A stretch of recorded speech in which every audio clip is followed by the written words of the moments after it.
Democrats don't speak for me. Speak for me, speak for me. Republicans can't speak for me. Speak for me, speak for me. A bitch ass nigga can't speak for me.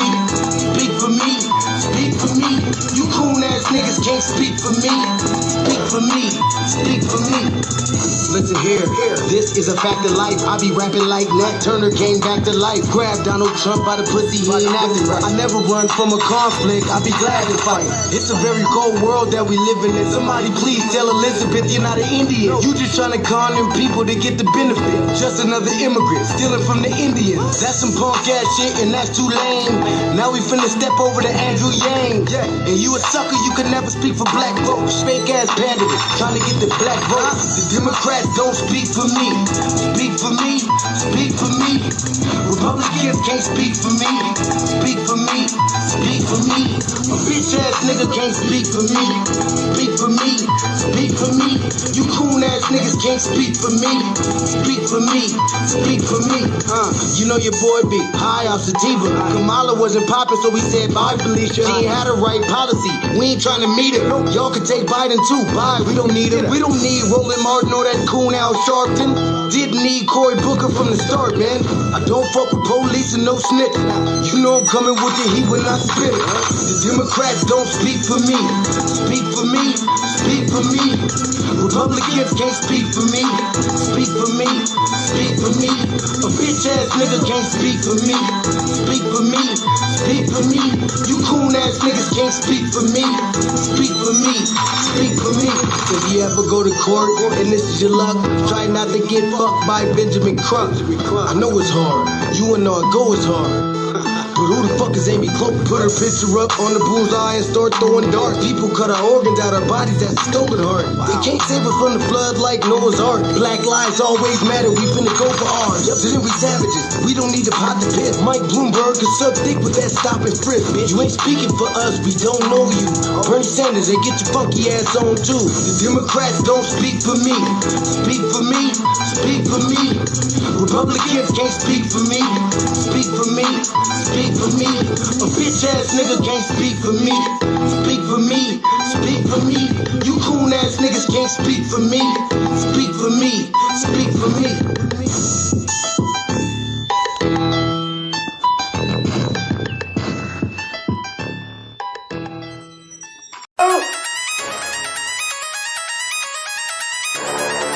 I'm talking about shout it going crazy. People going crazy in them motherfuckers. Run that shit back, man. But it's nothing. Nothing about a woman on a day.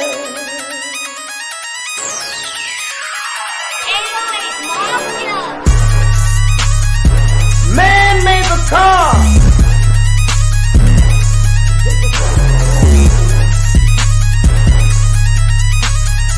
Man made the train to carry the heavy load. Man made the electrolyte to take us out of the dark. Man made the boat for the water like the 7-millimeter. Man thinks about a little bit of baby girl and a baby boy. And man makes them happy because man makes them joy. But after man make everything we can, do you know that man makes money?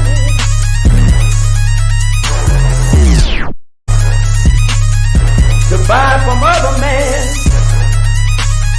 This is a man's world.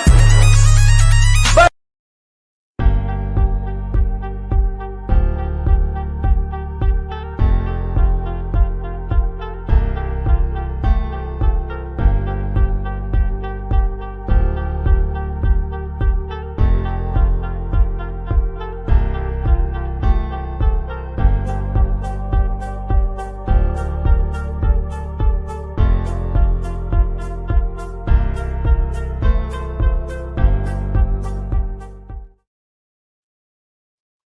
Greetings, Black family, greetings.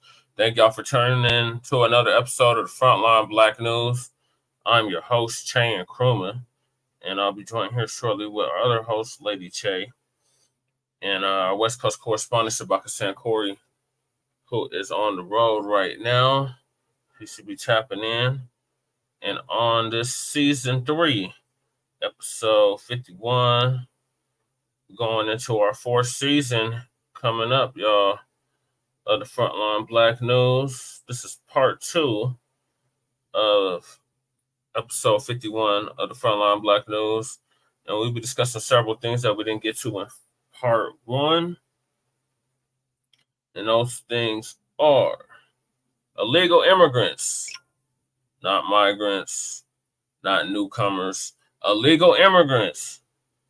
There's a right way of doing something, there's a wrong way of doing something.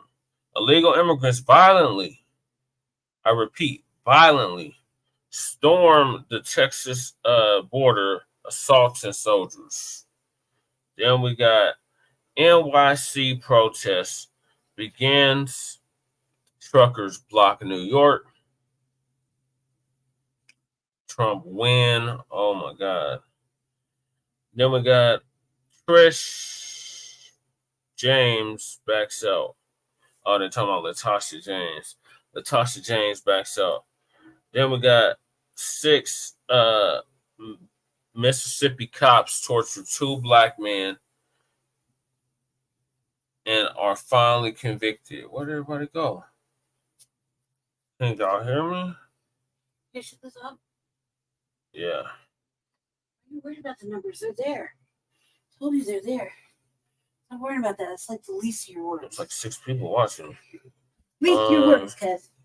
Are probably convicted. Are finally convicted. Yeah, great news. Finally, they got convicted. Then we got South Carolina woman, Josephine Wright. That was the great grandmother that we had covered in previous episodes in the season 3. So go back and listen to our archives. We covered a lot of this stuff already. So we're just giving y'all updates on it. But the sister Josephine Wright, who just passed away, rest in power to her. Her posthumously, they won their lawsuit.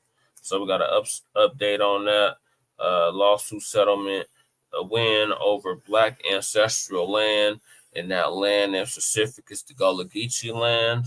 Yeah. And they've been trying to gentrify them out of that, and this is a big win for the family of Josephine Wright, who just recently passed. Then we got the NAACP, and we say fuck the NAACP around these parts. Image awards are no prize. Then we got you can turn the light towards you. Chicago is now evicting illegal migrants from shelters. So now they're getting kicked out on the street. And if you're in one of these sanctuary cities or sanctuary states, you'll see them out in the medians of the roads begging and call themselves trying to wash their windows. Got a squeezy in a bucket, all that type of shit. So that will be coming to a hood near you. Let y'all get a biting back in. Then we got Newsweek and legacy media can't stop covering Black Americans' steady exit from the Democratic Party. Great news. Then we got a national monument honoring enslaved Black people set to open soon. A landmark tribute. Super swollen on camera right now. Yeah. It's horrifying me, family. Pray for Lady Che, like I said, please donate something. Help yeah, sorry, family. I had to go off camera. I'm like super. Sab in the building. My salute. Hey, congratulations, Sab, on your other show the other night.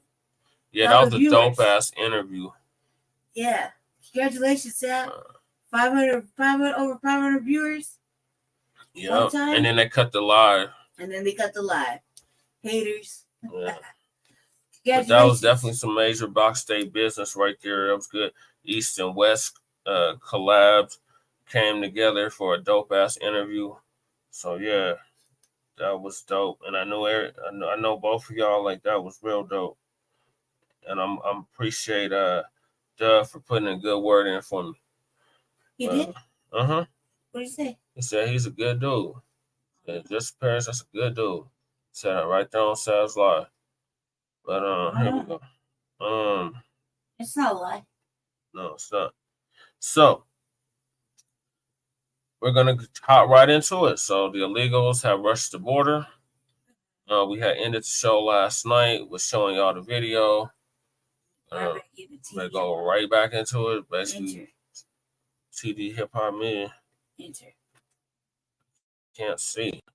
Turn on make the light go on here. Yeah, it brightens up. There you go. There you go.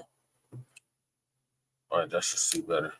Okay, so here we go. Sorry, family. I'm stay off camera. For joining me today. If you haven't already, please make sure you hit. I'm gonna play this video for you right. I wanted to be off camera so I could chop it up, but everything's so swollen. It's just not a very. It doesn't make me feel good about myself right now. So such is life. Finally found my medicine, family. So it's going down here shortly. The water will start coming off. Yeah, so fair use, puke too. And my birthday's coming up in 1 week. Oh Lord, it's Aries season. So it's gonna be fun. Hopefully I'll have the internet paid by then. Yeah, if I hit that cash app I was strolling earlier, that'd be great. So we're gonna hop right into it. So this is our brother TD Hip Hop Media out of LA. He's gonna give us an update on the migrant situation down at the Texas border, where a mob, I'm talking about a mob, like it's like some Walking Dead type shit. Yeah. Rushed the border. So that's it. Yep. Right now, and you all let me know in the comment section whether or not this is an invasion, because if this isn't an invasion, I don't know what is.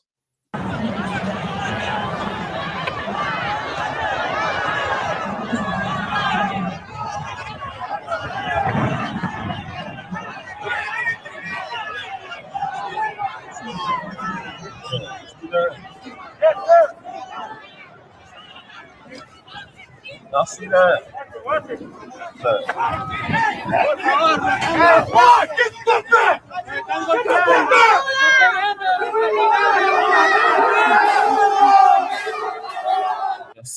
This literally looks like an episode of The Walking Dead, where you have a horde of zombies break through the initial razor wire fence, making it to the main wall to get into a human encampment. That's literally what this looks like as we're watching this right now. Meet Renewal by Anderson, a full-service window and door installer that offers amazing designs, customizable features, and energy-efficient materials. Get beautiful. And the crazy thing is that this is only 30 seconds of the melee. I said that these soldiers were assaulted. Some of you may be looking at this right now and saying, well, where was the assault at? You know, they broke through and there was no assault. No, arrests were made, and there were multiple assaults that occurred. And we're going to get into that right now via an article that I'm getting ready to read for you next. But I just want us to take one more look at this video. As I stated earlier, if that's not an invasion, I don't know what is. Right. You literally have armed forces at the border. Yeah. And no one is scared. Nope. No one there is scared. Nope. Let me blow this back up again just a little bit so you can see. I mean, they are armed. These soldiers are not unarmed. They're armed. You're going to see right here as I scroll over a little bit more. Look at that. Do you see that? giant gun in this man's hand? Yes. Do you see that giant gun in his hand? I don't know what type of gun that is, but it's huge. And all of those soldiers are armed like this. No, something else. Imagine having the border with armed soldiers and no one is scared. They all just break through and run past. But then again, at the same time, for as embarrassing as this looks and as embarrassing as it is, I don't know what we really expect for Border Patrol to do when Biden has tied their hands, right? When Biden has tied their hands, what do you want these guys to do? I don't know. They're not allowed to do anything. They're not allowed to enforce, immigration law. They're not allowed to defend themselves. Essentially, they're not allowed to defend our borders and defend the country, which is insane. But I want to get into the assault portion now, right? So let's hop into this article here and get into the assault portion, because what I'm getting ready to read to you is completely and utterly insane. I was scared. Check this out, and let's dive into this article titled "CBP Increases Patrols After Migrant Surge Overwhelms Texas National Guard in El Paso." Let's jump into this article right here and read some of this insanity. Customs and Border Protection said Friday that it has increased patrols in an area of the southern border in El Paso, Texas, where a large group of illegal immigrants burst through razor wire and surged towards the border wall a day before. Now, what putting an increased presence of soldiers are going to do, I don't know. Because once again, when Biden has their hands tied, what can you do? We'll just see this happen once again. But I digress. Let's carry on and get to the insanity, right? A Texas law enforcement source told Fox News the group consisted of 300 illegal immigrants and about 100 adult males rushed the soldiers, and one has been arrested so far for assaulting a soldier. The source said that more arrests are more likely to come for destruction of property and assault. So when I first read this and saw that the assaults were confirmed, I was shocked at first. But when you take into consideration all that we've covered on this channel concerning the migrant crisis, particularly speaking in New York City, we've watched illegal immigrants assault NYPD and other local law officials, and they still, completely without fear of deportation, without fear of going to jail, without fear of even being arrested. You remember the migrant shelter? It's called the Death Shelter, as a nickname, in Randall Island in New York. Remember when the NYPD went into that shelter to arrest one individual, and all of the illegal immigrants in that shelter attacked the NYPD? Yep. They jumped the NYPD, and there were no arrests made. None. So with that being said, it's surprising, but then it's not surprising at the same time. It really isn't, because we've seen a consistent pattern of illegal immigrants having no respect for law enforcement in this country, whether it be local law enforcement or actual U.S. soldiers. No respect at all. They will assault you and essentially walk free. And you're going to see what I mean by that when I say walk free right now, because it gets even more ridiculous. As I read here, Brandon Judd, president of the National Border Patrol Council, told Fox News Digital on Thursday that agents were going through video to see who assaulted the soldiers. They will be processed for deportation, but maintain the ability to claim asylum. Wow. Wow. They will be processed for deportation, but maintain the ability to claim asylum. How do you assault soldiers, armed soldiers at the border, but still get to claim asylum? This is why I said them putting a larger presence at the border means nothing, because their hands are tied. Their hands are tied. What do you want these soldiers to do when Biden won't let them do anything? What do you want these soldiers to do in Texas when every measure that Greg Abbott has taken to protect the borders, Joe Biden has consistently stood in the way of that to prevent Greg Abbott from actually being able to prevent his borders? Their hands are tied.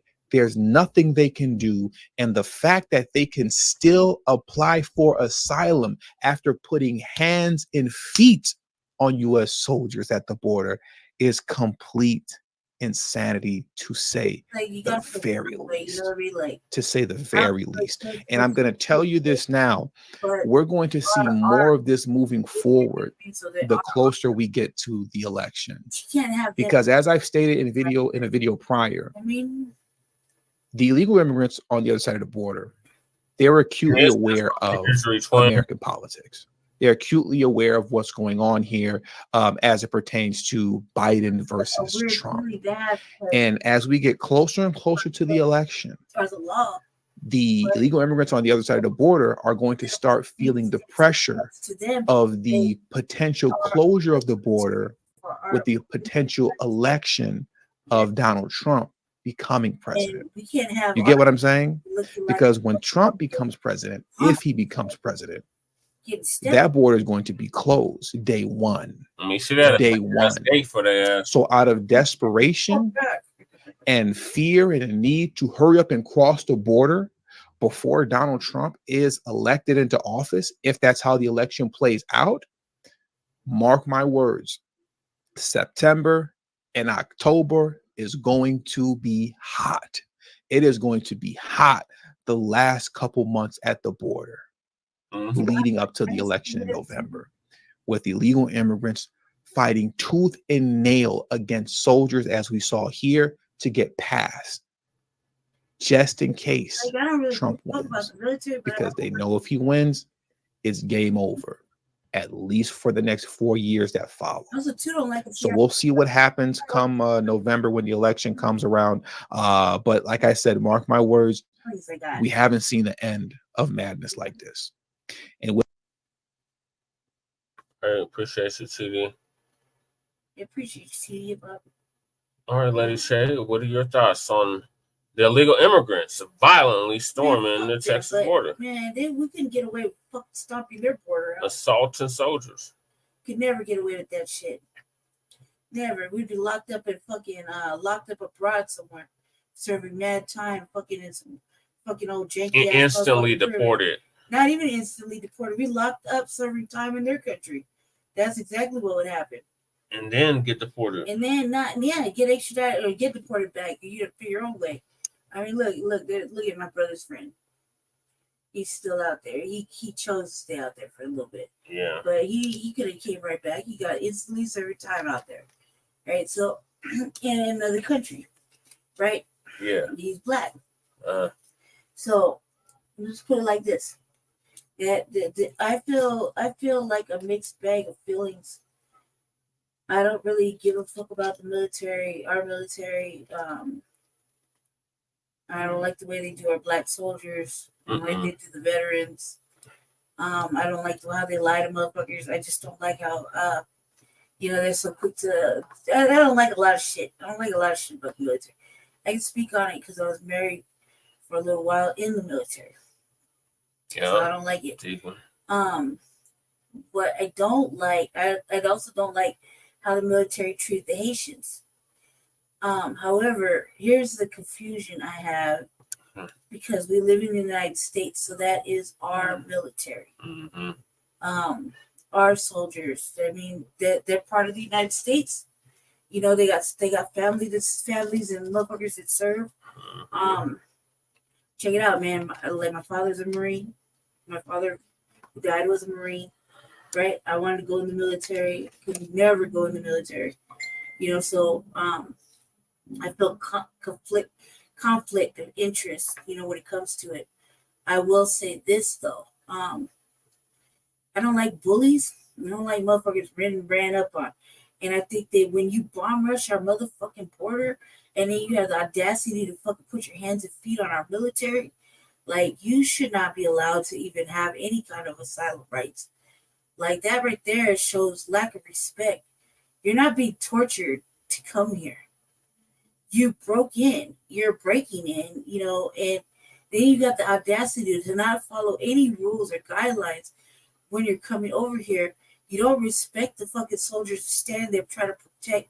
I mean, these are our states are really protecting. Yep. You know what I mean? So without them, you don't have a country. Without borders, you have no country. Right. And there's not, you know, in these border towns, there are other people there. There are families. There are children. You know, it's like the shanty towns and shit. You know what I mean? So they're there to protect us. So when you think about them rushing into our country like that and stepping on our fucking, like, fighting with our soldiers, that means they don't give a fuck about whether we're protected or not. That's what it looks like. And then they want to do this before Trump gets into office because they already know, right? Yeah. But I don't feel nothing about Trump right now or Biden. All I feel is that this is something that could have been solved a long time ago, and now it's kind of out of hand in the way that I think Greg Abbott has a way to, you know, arrest him, right? Yeah. But Biden won't let him. Yeah. So he filed something against it, right? He got this. He got that catch and release program. Right. So it's kind of like it's kind of like you put the military out there to sit on their hands, and that's not good for us. It's not a good look for us. It makes us look weak. Yeah, it does. I mean, it's bad enough we look weak all over the world anyway, but when we can't protect our own borders, and you got the police and you got the National Guard in like 3 separate areas in like the Floridas, and then New York, and then there in Texas. I mean, it's starting to look really fucking shabby. Yeah. It's starting to look really bad, and I don't know. I just don't. We need to at least appear to be stronger, appear to have some sense of order. You know what I mean? And keep in mind, the military is still getting paid right now. Right. That's taxpayers' money. So, you know, taxpayers have a right to ask for the military to be stronger, appear stronger, have more strength of force, be able to protect us. I mean, like, you're letting in a lot of motherfucking people, and not all of them are saints. You know what I mean? And then they want to force demands and shit. You came over here illegal. If you go to their country try to force any kind of demands, really, I mean, I don't know. I have to look into it because I had a debate about this a couple of weeks ago in my household. So I have to really look into it before I say some hot boy shit. But I'm not sure it's just gonna fly like that. Hell no. You know what I mean? I'm just one person. When did they ever let black people go anywhere 10 feet in the Americas? It's illegal for us to gather. Okay. Let alone go anywhere. Let alone other countries. You know what I mean? In the Americas, it's sus at its finest. So, you know, I just have to say that. All right, so my thoughts on this is, if y'all want more of this, vote for Biden, because he is letting it known. This is the agenda. This has been the agenda for quite a while now, and it just happened to prop up mainstream real big. Oops. I don't know where I boosted. Somebody. He brought this. He this is planned out. This is pre-planned. Dr. Claude Anderson tried to warn us about 10, 15 years ago. Mugs didn't take it serious, so here we are. So y'all go ahead and give Joe and the whole 4 more years. We'll be a 4th-class citizen at that point, because he said they were going to move us from a 2nd-class citizenship to a 3rd-class citizenship. With these buffer classes, that's what they are. They're buffer groups. They've been put in place to be buffers between us and the white supremacist power structure, hegemony, whatever you want to call it. So they're here to act as that buffer, and they're going to make sure that their buffer is well set up. So they're going to give them interest-free home loans. They're going to allow them to be the police, the fire department, and the EMTs in these sanctuary states and cities, these blue states and cities. So they're getting rights, and they're not even citizens.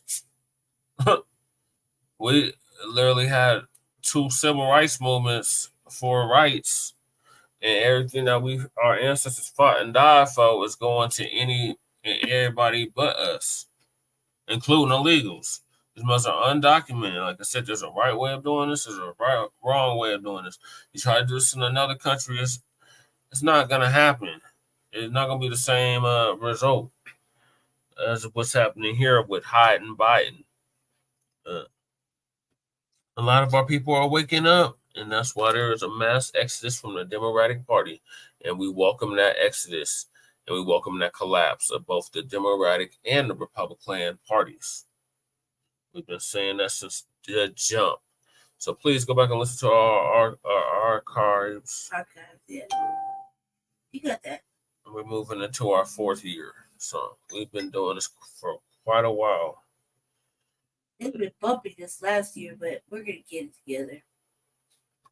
Yes. Get So ourselves better footing. Speaking of... I had a whole plan, family. We're like 2 weeks behind on my plan, actually. I think 3 weeks, if I want to be exact. I had a whole plan for how this next... because I start the new year on my birthday. Yeah, so my birthday's coming up. And so I had a plan for our yearly goal, what we're going to do as far as how we're going to manage our politics. Because we got 3 years before we could do anything, right? Yeah, at just local level. At the local level, right? Well, that's all that matters. Yeah. Right. So 3 years. So how we're gonna manage that? Then we gotta move into a new place. Mm-hmm. Obviously my health is at the top. Yes. And then me and Jesse, we're gonna start our exercise program. I was gonna start an exercise program. So I got really sick and my heart, needs to build up. So I have a whole plan.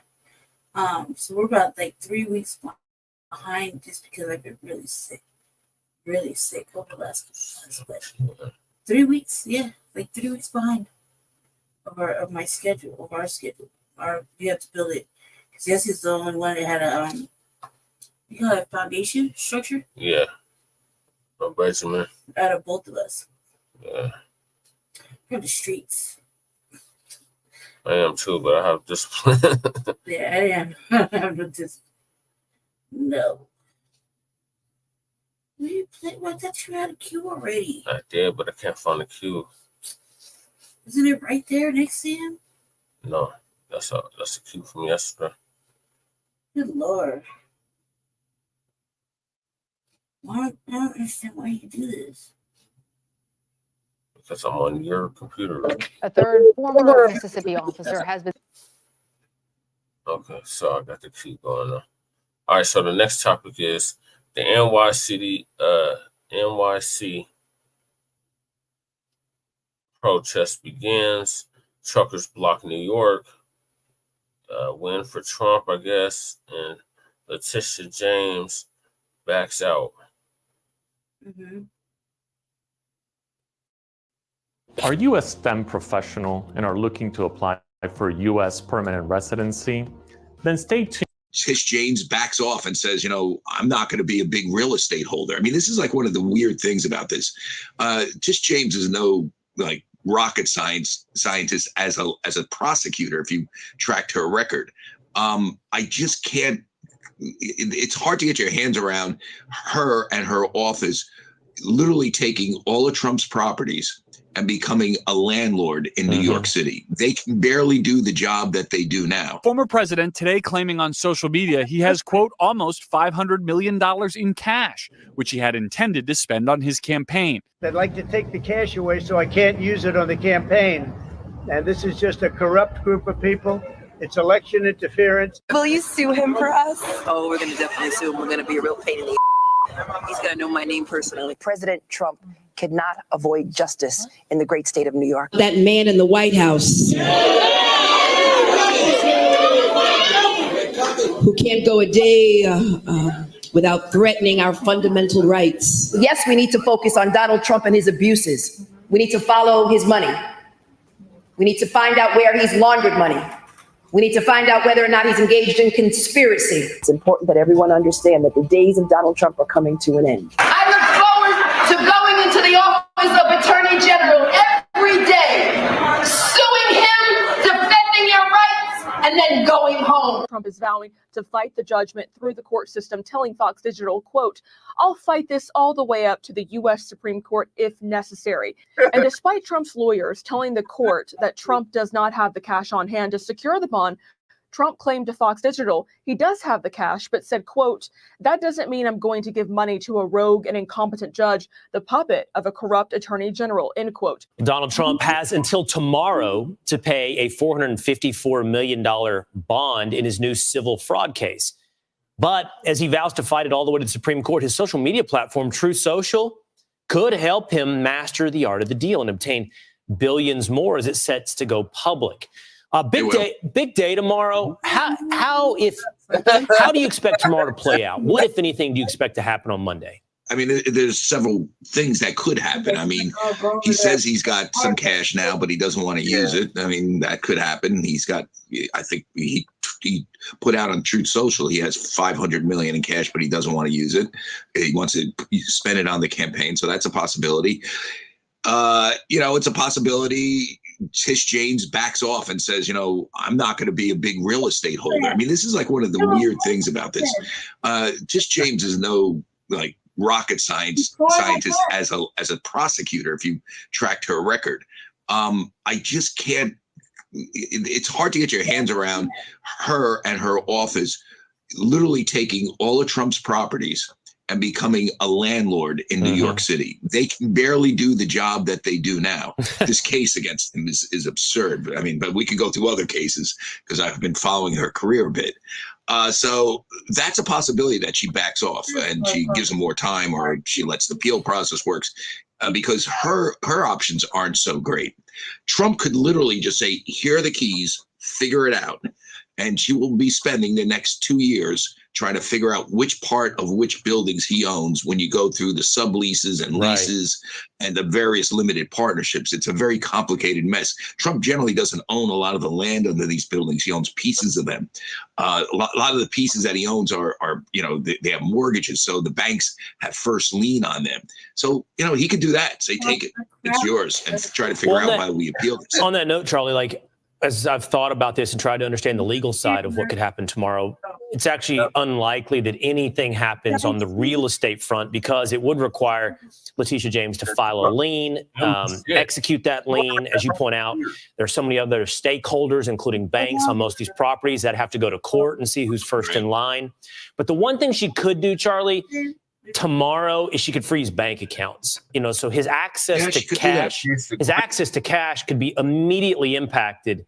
So what does that mean? I mean, that affects campaign, business, everything. I'm assuming she would need a court order to freeze those accounts. She can't just do that unilaterally, and who knows what a judge will say. I mean, are they going to say, Trump, you can't live?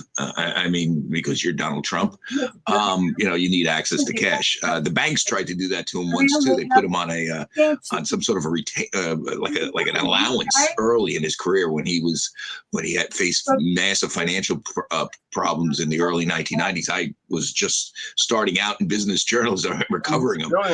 So the banks put him on a leash. The other thing is Truth Social, and that's kind of interesting because, if you read the Truth Social filing documents, he can't touch the money that he has right now for 45 days. Now, theoretically, I guess the board could come in of Truth Social. And, they are, obviously they wouldn't be doing business with him if they didn't like him. The board could come in and say, we'll let you sell some of your stock. That would open up the board, though, to litigation, because once he sells his stock, if let's just say he sells 500 million of the 3.4 billion that he owns, that's a big chunk of change. The stock is going to go down. that would open the board up to tremendous amounts of shareholder litigation, because this stock is now it's almost doubled in the last 2 months after having a horrible stretch. And the stock we're talking about is Digital World Acquisition Corp, which bought or is merging with Truth Social. So there's not a lot of great scenarios for him either. But this is a mess, and when it really comes down to it, it comes down to a very stupid case by Tish James. She literally and an absurd judgment by this Democratic hack judge. I mean, they literally sat there and said, "There's Donald Trump bloviated on a loan application that the bank didn't trust anyway, so they did their own due diligence, and somehow the bank he's committed bank fraud where there's no victim. It makes no sense." I like how you described it as a stupid game, because we're talking about the stupid prizes you win by playing stupid games. Good luck with your new real estate holdings, Letitia James, which is probably not going to end up her prize anyway. Neither will Donald Trump. But he is not going down without a fight, and his supporters are in his corner. First time in prison. Been inside before. New York needs to restore its greatness, but it's not a downward slide. And I don't understand why the governor and why a judge would make this decision. New York troopers, going into Trump Tower. The protesters have been, they've been dispersed by the police. The police are here. They are making sure that the trucks can gain entry and also leave. They started blocking the roads, preventing delivery trucks from entering to pick up for delivery around 1 o'clock this morning. New York City's shut down, and the road to economic recovery has been rocky. On the left, Times Square is deserted. Experts say larger, denser urban areas that rely on office and tech workers continue to struggle. So we zoomed in on Lower Manhattan. I don't want to come back. It's sad to see that a lot of the shops have closed. It looks a lot different than it used to. New York Attorney General Letitia James tries to close in on President Donald Trump, preparing to seize some of the former president's real estate assets if he's unable to secure a bond or deposit of $464 million by tomorrow in his civil fraud case. The New York AG filing judgments in Westchester County, the first indication that the state is preparing to seize Trump's golf course and private estate north of Manhattan, 1 week after Judge Arthur Engoron made official his $454 million judgment against Trump and his sons, Donald Jr. and Eric Trump. The 45th president's legal team on Monday said that it was nearly impossible to secure a bond of this size after he was turned down by 30 insurance companies. Trump also telling Fox News Digital any money on hand was earmarked for his presidential campaign, charging the judgment represents more election interference. Instead, he is vowing to fight the ruling all the way to the Supreme Court. Joining me now in the Sunday Morning Futures exclusive is the executive vice president of the Trump Organization. He is President Trump's son, Eric Trump. Eric, good to see you. Thanks so much for being here this morning. Thanks, Maria. So the first question, of course, is how are you dealing with this? What is your plan to meet this judgment? Well, it's so sad. First of all, I'm a guy that grew up in New York. My father built a skyline of New York, and this is an election interference. And they go out and they ask you to post a $500 million bond. Maria, I want to put that in context. I went out to the largest sureties in the world, the largest sureties in the country. They said, Eric, the last time we've seen a bond of that size is when we did the Big Dig in Boston, which was a $25 billion construction project that lasted almost 25 years. They're trying to put my father out of business. They're trying to take all his resources that he would otherwise put into his own campaign for presidency. This is New York State. This is what we're seeing. Letitia James campaigned on this promise, and now they're making him do something that's not physically possible. Putting up a $500 million bond. Bonds that size don't exist in this country. A $10 million bond is a large bond. A $15 million bond is an enormous bond. A $500 million bond. And Maria, remember one thing. The banks all testified Trump was the greatest borrower we've ever had. I mean, there was no victim. This is a crooked system with a crooked attorney general in a crooked court that literally wants to put my father out of business. And you know who they're actually going to hurt? They're going to hurt the thousands and thousands of employees that we have in New York State. These are janitors. These are doormen. These are, people that work in commercial buildings. They're going to hurt those individuals, not the executives. They're going to hurt those individuals. How about all the contractors that we employ to do build outs? How about, everybody else that relies on our family, thousands of people, all for their own political vendetta. It's insane. I'm trying to understand how this number came about, $454 million or $464 million, and what the real number is. How did they come up with this number? You know what? It was a crooked number. There are no victims. There is no number. The number should be zero. My father's run a great company. I run a great company. We've never had a default. We've never missed a payment. We've never been in a breach of covenant. Every single one of our lenders came out, and he goes out, and the judge comes out and says, I want to take disgorgement. I want to go back, and I want to take interest rates that you paid on mortgages and put it up to 10, 11, 12% and go back 20 years. And we already won this in the appellate court. The appellate court already said that there's a statute of limitation, that 99% of what he put in there is thrown out. But Maria, this isn't about this. This is lawfare. They want to hurt my father, who is winning the presidential race right now. He's beating Biden in every single poll, in every single swing state. He came out and said he wants to put hundreds of millions of dollars of his own money into his campaign. Right. And how do they deprive him of that? They have that judge that you have on the screen right there come up with an astronomical number, give you zero time to post a bond that's not even commercially available in the United States. Is not. No one's ever seen a bond this size. Every single person, when I came to them saying, hey, can I get a $500 million bond? Maria, they were laughing. They were laughing. Yeah. Top executives of the largest surety companies had never seen anything of this size. And what, they're going to start seizing assets if he can't put up something that's not available in the United States? You said there were no victims. No one lost any money. You've paid everything back in plenty of time. So have you heard from the business community in New York? Are you disappointed that you're not hearing more outrage from others? I mean, I've certainly heard from Kevin O'Leary from Shark Tank. He says he's questioning whether or not he'll ever do business in New York again because of this. Sure. And by the way, Joe Rogan's talking about it every single day, and everybody else is talking about it. The entire Florida real estate community is laughing. The judge said that Mar-a-Lago was worth $18 million. $18 million. You can't buy anything on the island of Palm Beach for $18 million, let alone by far the largest house. A house that's probably worth $1 billion. I mean, Maria, this is the entire Florida real estate community is laughing at this. The entire real estate community in general is petrified of New York. Putting that out.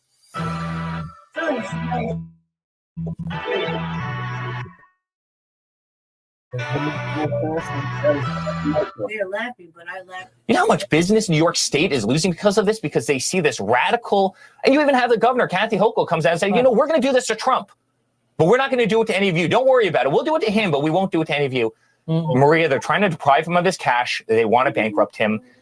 They want to hurt him so badly, and it's going to backfire because he's going to win this in November, and everybody in this country universally knows exactly what these people are doing. So whatever money he has on hand, he wanted to put that toward the election and campaigning, which is, of course, what you just said, that this is election interference. Will you be able to put up any money? Is there a plan in terms of putting up a portion of it? We've offered that. We've 100% offered that, and we're waiting for the appellate division, and I hope the appellate division comes back with something that's very sensible. But we've offered that. We've tried to be very reasonable, and we're going to win this entire case because the entire case is crazy. You had a runaway judge who just ruled against something that, again, the appellate division has already knocked out 85% of this case. But that's not the point. This is legal lawfare. They don't care. They just want to hurt a man. And again, they're sending tremors across this country. And by the way, Maria, I want to mention one other thing. People internationally are watching the charade. America's losing our standing in the world. When they see this, people invest in America from all over the planet because they know we're the safe harbor, that this kind of stuff can't exist and doesn't exist. And now they're seeing this exist in the United States. You know the damage that does to our country? Eric, you and your brother have also been ordered to pay a judgment. What role did you have in any of this? Absolutely nothing. And the judge, even in his final, closing days, said that we had nothing to do with it. So all of a sudden, when we were put in a judgment, that we each have to pay $4 or $5 million and we can't do business in New York, which the appellate court has already stayed. I'm saying they're saying, wait a second. You're in your final order, you said that we had nothing to do with this case, and now all of a sudden we can't do. Maria, the more that they can name the Trumps and the more that they can hurt us, the more they think it's going to benefit Joe Biden in 2024. What they don't realize is, again, How the fuck are New Yorkers Go ahead. banished from their own please go back to the reason that this is happening in the beginning.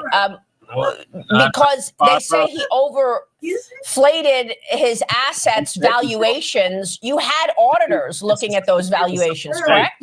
Banished. Yeah, and you had a disclaimer that's 3 pages long saying these are our values. You know, we believe Mar-a-Lago's worth this. And by the way, the values were very low. We believe Mar-a-Lago's this. So we believe Doral worth this. But if you disagree with any of these numbers, go out and do your own valuations. You know, real estate's subjective. We believe we have the best properties in the world. The values have proven to be low. I sold a hotel in Washington, D.C. that was substantially less money on the statement of financial condition than what I sold the hotel for. You know, it's crazy. The only assets we have ever sold, we sold for more than were ever listed. But again, these points don't matter to these people, Maria. They're trying to hurt an individual. What is the capacity that President Trump has to continue campaigning? Should they be able to take this kind of money from him? What happens next if they start seizing assets? And can they do that tomorrow? Well, in terms of my father, this isn't his first rodeo. What he's had to fight through for the last 8 years, I can tell you as a son, is unthinkable. For every bullet, for every attack that you watch on your show or on TV, Maria, I can tell you there's 1,000 behind the scenes that we deal with as a family. The amount of arrows, the amount of shots that they've taken at this man, and he never, ever stops. He's the toughest guy I've ever met in my entire life. He's going to win in November. I don't care what they do to him. I don't care if they strip him of every single building, of every single property. He will never, ever, ever stop fighting. That's his conviction. That's who he is as a family. That's frankly who we are as a family. And, you know, we've seen this game before, and they can only cry wolf so many times, Maria. And all of America's onto it. They know what they know what's happening. You know, Letitia James campaigned on this promise to do exactly this. It's a disgrace to New York State, and I hope the appellate court fixes this problem. This is one of the most disgusting stories. I'm sure there are liberals out there, Trump haters, who kind of giggle and think, oh, isn't this funny? But this is not justice in America. There was no crime there. Listen to Frank Luntz and his political analysis of what's going on here. I want you to remember this moment, and don't forget it. If the New York Attorney General starts to take his homes away, starts to seize his assets, it's all going to be on camera. Pundits are going to sit there and scream about this. This man cannot be elected. You're going to create the greatest victimhood of 2024, and you're going to elect Donald Trump.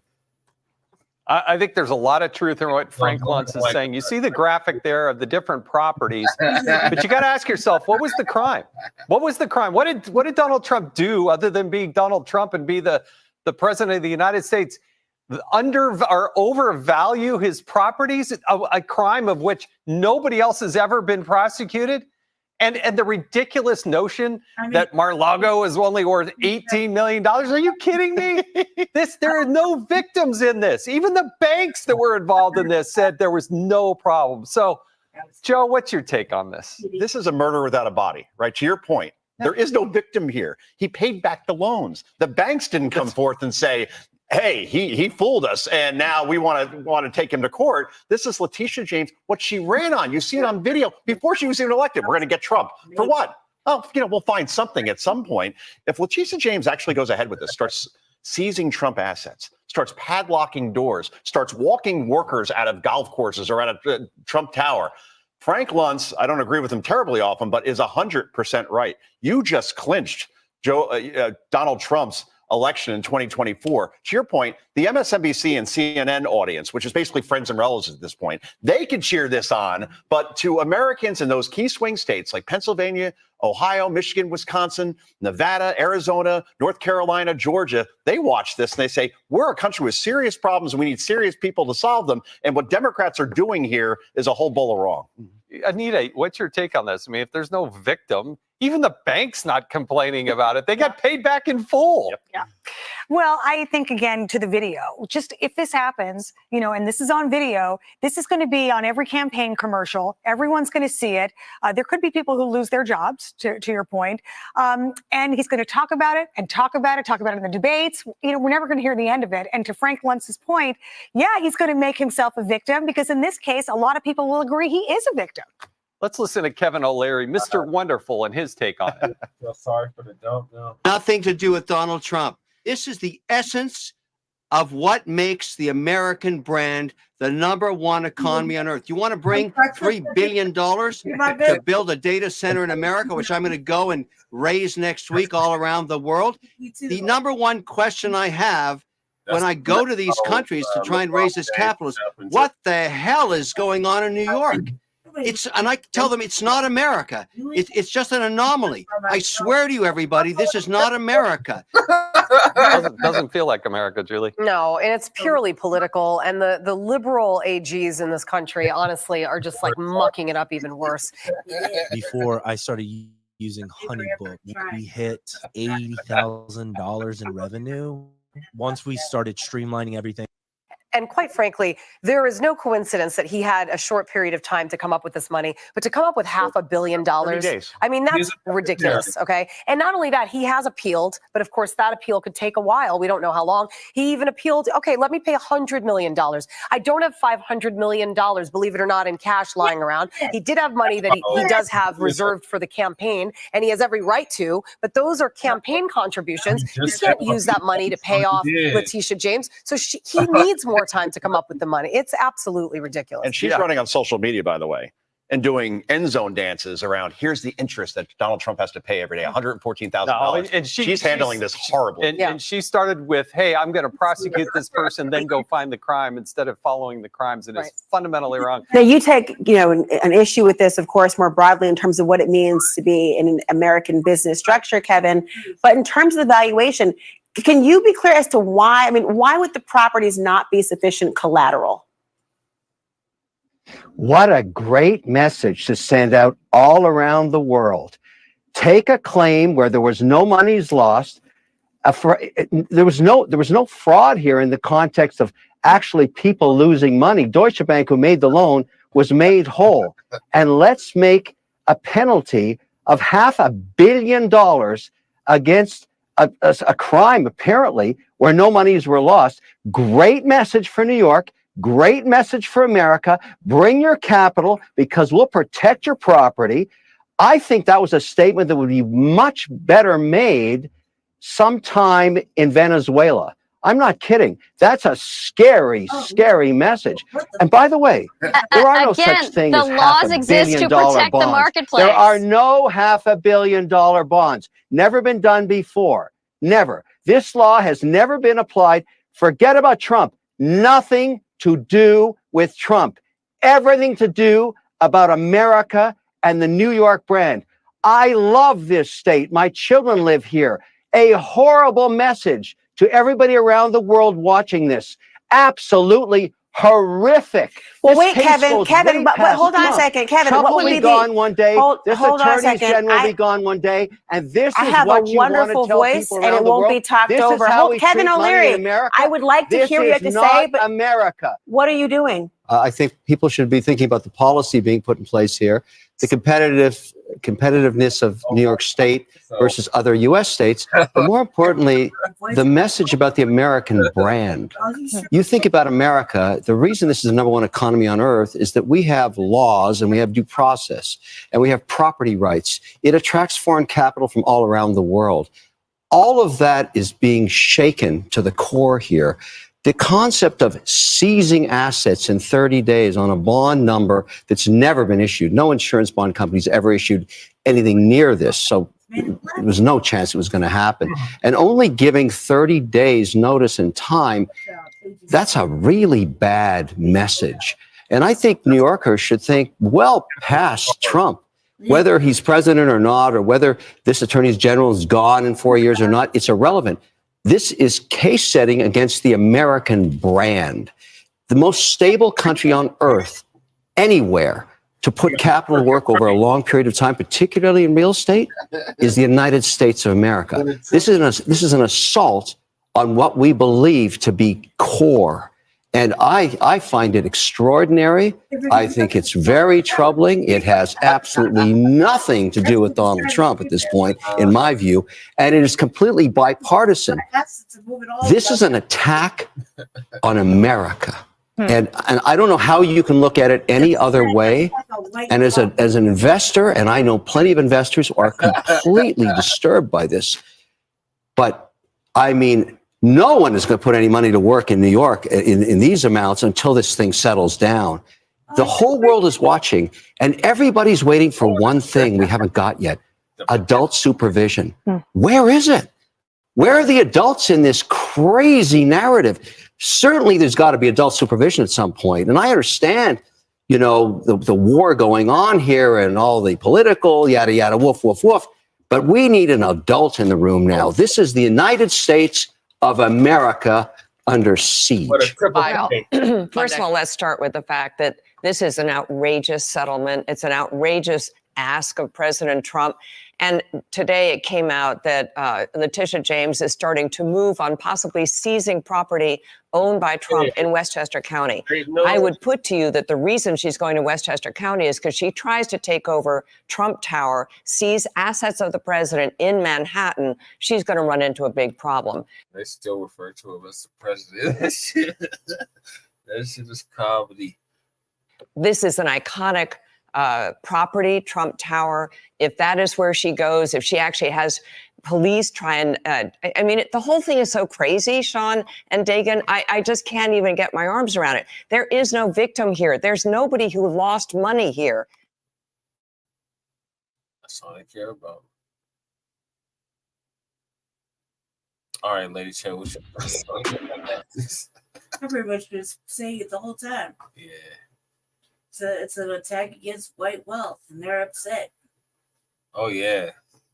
And they're letting it know how upset they are. And Trump is losing white friends as we speak. Great news, as Shabaka would say. Keep on them, Letitia James. Keep on his motherfucking ass, sees all his shit. Keep your filthy hands out of Trump Towers. She's like, I think not. I think not. You a billionaire? Come on, half a bill. Mm-hmm. He said, I got any cash yet? What? I just don't want to give it to this corrupt ass judge. Damn. Damn. Oh shit. What's next? The next thing is the 6 Mississippi cops that tortured the 2 black men are finally have been convicted. So these motherfuckers here, that's what it's definitely no love for the police. So the first video is the 3rd Mississippi Goon Squad officer sentenced for torturing black men. And I'm going to Professor Black Truth. He's gonna give us the update. Officer has been sentenced to prison for torturing 2 black men last year. A judge sentenced Daniel Opdyke to 17.5 years behind bars earlier today. 2 of the other members of the so-called Goon Squad received similar sentences yesterday for the racially motivated attack in which they broke into a home without a warrant and tortured the 2 men who were staying with a white woman. 3 more ex-officers are expected to be sentenced this week. Our own CBS News national correspondent Errol Barnett is following the story for us from Jackson, Mississippi. Errol, this is so bleak, so horrific. We understand that one of the victims had to walk out of court today. What was that about? Hey there, Meg and Lana. That's right. It was another emotional day in this federal courthouse. Behind me, you're seeing the defense team for one of the officers who testified today, Daniel Opdyke. The judge ultimately sentencing him to 17.5 years behind bars for his role as part of this so-called goon squad of police officers who were willing to use excessive force, in this case, an off-the-books, according to the government operation, in which they targeted Eddie Parker and Michael Jenkins because they got a tip that these black men were in the house of a white woman. That's it. The area this took place is predominantly white as far as Rankin County here in Mississippi. And we heard in testimony today from the government that these men wanted to intimidate the black men so they wouldn't come back to this side of the river. The Pearl River separates those 2 demographics in this part of the country. But what we also heard from Daniel Updike was an impassioned apology. He was tearful. He said he continues to have nightmares from what he did. He said he was a coward for not stepping up for these men. He said he hopes his sentence brings some sort of closure for the victims. But for Eddie Parker, who was just yesterday accepting the apology of Hunter Elwood, the first officer sentenced to 20 years, it was too much for him. He told me because his aunt, who was sitting next to him, was too emotional. They do not buy the tears. They do not accept the excuses because according to Eddie, the victim, each men took turns abusing them. The government also said that Mr. Updike took a kitchen instrument and inserted it into the men. So they were sexually abused. They were terrorized. They were assaulted. And for the community here, it's significant. They're seeing now a third officer sentenced to an extensive prison sentence for his role. And as you mentioned, 3 other officers are to be sentenced as well. It's really hard to listen to those details. Errol, the sheriff who was not involved in the torture is now facing calls to resign. How likely is that? It's a great question. And outside the courthouse is what the legal team representing the 2 men continue to say. In fact, just yesterday, I posed a question because Brian, the sheriff of Rankin County, Brian Bailey, is still in his position and he oversaw these men. Here's a question I asked to the gentleman's legal team yesterday about that. The struggle for justice will always continue as long as Brian Bailey insists that he's going to remain the sheriff. But I'm sure that somebody's going to do something about it. I'm sure that the Rankin County supervisor. And my question to them was, what do you say to people of color in this part of the country who wonder if they're safe? That remains a lingering question. They've filed a $400 million civil lawsuit against him and the county in order to get him to be removed. But Mr. Bailey's legal team says that lawsuit should be dismissed because as sheriff, he is not legally responsible for the actions of his officers. So that fight will continue to take place. Family and fellow soldiers, I'm the professor, and this is the moment of truth. And now the Friday Crime Report. Braxton, Mississippi, January 24th, 2023. In Rankin County, Mississippi, you had what's been mildly described as a goon squad. This is 6 dirty officers, 5 from the sheriff's department, 1 from a local city, who on January 24th of last year went to a home in Braxton, not to enforce the law, but to enforce white supremacy. Like the lynch mob they are, one of the corrupt cops had a neighbor who told him that several black men were staying at a white woman's home, and this neighbor claimed to have seen suspicious behavior. So, of course, we have the all-purpose white woman in danger from black men, and as a result, these racist thugs had no warrant whatsoever, and they kicked in the door of the house. They didn't find any white women in need of saving, but they did find 2 black men who were in the house legally, Michael Jenkins and Eddie Parker. Mr. Parker was a longtime friend of the white homeowner. He was living at the home and helping to take care of her. Jenkins was living at the home temporarily. Both men had every right to be there, which is something these criminals couldn't say. Now, the 6 thugs in particular are Christian Dedman, Joshua Hartfield, Brett McAlpin, Daniel Opdyke, Hunter Elwood, and Jeffrey Middleton. And yes, these inbreds look like they're from Mississippi. You can practically hear the banjo from Deliverance playing when you look at them. As the Justice Department reported on their website, without a warrant or any exigent circumstances, they kicked in the door of this home where 2 black men were residing. The ringleader of this gang said that there were surveillance cameras on the property, so if they saw any by the doors, they should knock. But if they didn't see any surveillance cameras, they could just barge on in. So they planned all of this out in advance. The defendants were handcuffed and arrested without probable cause or any reason to believe they had committed any sort of crime. And the thugs in blue called them racial slurs, that makes what happened a hate crime, and warned them to stay out of Rankin County. Yeah, these guys operating right out of the KKK playbook, but then again, that's what all American law enforcement does. Further, the defendants punched and kicked the men, tased them 17 times, forced them to ingest liquids such as alcohol and other things, and assaulted them with a sexual object. During the incident, Dedman fired his gun twice to intimidate the men. But that's not the only gunplay that came into account that night. At the conclusion of the incident, Elward surreptitiously removed a bullet from the chamber of his gun, forced the gun into Mr. Jenkins' mouth, and pulled the trigger. The unloaded gun clicked but didn't fire that time. Then Elward racked the slide, intending to dry fire a second time, or at least that's what the feds say they thought happened. When Elward pulled the trigger this time, though, the gun discharged. The bullet lacerated Mr. Jenkins' tongue, broke his jaw, and exited out of his neck. Now, that's attempted murder right there. And as a result, all of them should have been charged with that because all of them were in on it. And they would have been if they were black. As Mr. Jenkins was bleeding on the floor, the defendants did nothing to him. They didn't even summon medical aid. But instead, they decided to gather outside the home so they could devise a false cover story. And they took steps to try to corroborate it, including planting a gun on Mr. Jenkins. They took the hard drive for the surveillance video at the house and threw that in the creek. Elward, the one who shot Mr. Jenkins, planted a BB gun and discarded one shell casing.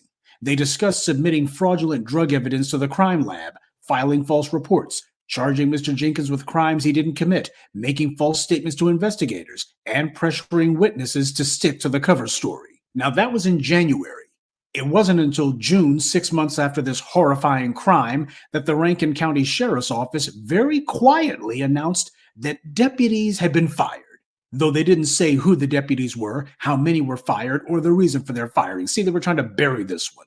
The sheriff, who is the one most responsible for protecting these degenerates, he was doing the police reform two-step in his public statement, saying the usual, well, the department's got a few bad apples and we just need to improve their training. We all know their training was the reason that this happened. He's the one responsible for what they do because he's the one who trained them. 3 of the defendants admitted in court that they were members of the goon squad, as they called themselves, sheriff's deputies in the Rankin County Sheriff's Office who were known for using excessive force and not reporting it. But as I'll explain later on, just because they didn't report their criminality doesn't mean that the department didn't know about it. Even the thugs themselves admitted that committing racial violence is how you advance your career in law enforcement. Despite his relatively young age, Dedmon, while on stand, claimed that he was only able to rise to this position because he participated in this behavior, saying it was encouraged by management. The only way that Mr. Dedmon was promoted, the only way that he was able to become an investigator at the age of 28 and have authority over other people was because he bought into the culture of violence. Now, did you get that last part? Despite his relatively young age, Dedmon, while on stand, claimed that he was only able to rise to this position because he participated in this behavior, saying it was encouraged by management. Encouraged by management. That means encouraged by the sheriff. The same sheriff who claimed he didn't know anything about it and we need to have some different training. Now that confession by Dedmon alone, that should have been enough to bring a ton of investigations to the sheriff's office and have charges flying left, right, and center. They should be getting the full exam, but they're not. Because this is not about actually holding anyone to account. This is the fact that they couldn't keep a lid on this scandal. So now they got to go ahead and make some sacrificial lambs out of these inbred scumbags. And now they feel that they can say, okay, we dealt with it now. Don't ask us to punish anyone else. The crooked cops themselves admitted that they're part of a gang within the sheriff's department, and they pride themselves on their brutality. Why, that's how you advance in the department. Racist violence. This was not some sort of accident or some sort of anomaly. This is exactly how they structure themselves. This is the culture of their police departments, and this is how you advance your career faster than everyone else. Show them that you're a good race soldier, because that's your real job. This is what attracts a number of these scumbags to law enforcement. They know how dirty these police departments are, how dirty these sheriff's departments are, and that they're just a taxpayer-funded street gang. There's a number of these gangs that operate and exist within these departments, and nobody's doing anything about them. Now, the goon squad would eventually be charged, and because of that, the feds should have taken over that sheriff's department. That's part of what the Justice Department has the authority to do. Whenever they got a police department that's completely and thoroughly out of control, they can actually take them over in order to instill better practices. But because the immigrant Kristen Clark was handling this case, these criminals were allowed to take a sweetheart plea deal. And they were even allowed to remain on the loose while all this was going on. Yeah. Kristen Clark could have gone to trial and gotten a conviction easily, but this is about maintaining a certain racial status quo. And the status quo is that if you attack a black person, well, they've already made up their minds that no matter what the law says on paper, there's only going to be a few years, if that. Kristen Clark is the exact same miscreant, you'll recall, who lied to the family of Ahmaud Arbery, went behind their backs and tried to offer the racist trash who murdered that man a sweetheart plea deal for their federal trial. But it was only because of the sustained effort and intervention of Ahmaud Arbery's parents that Kristen Clark's scheme was stopped. But even so, she had her U.S. attorneys tell the judge in open court to ignore Ahmaud's family and just sign off on the plea deal anyway.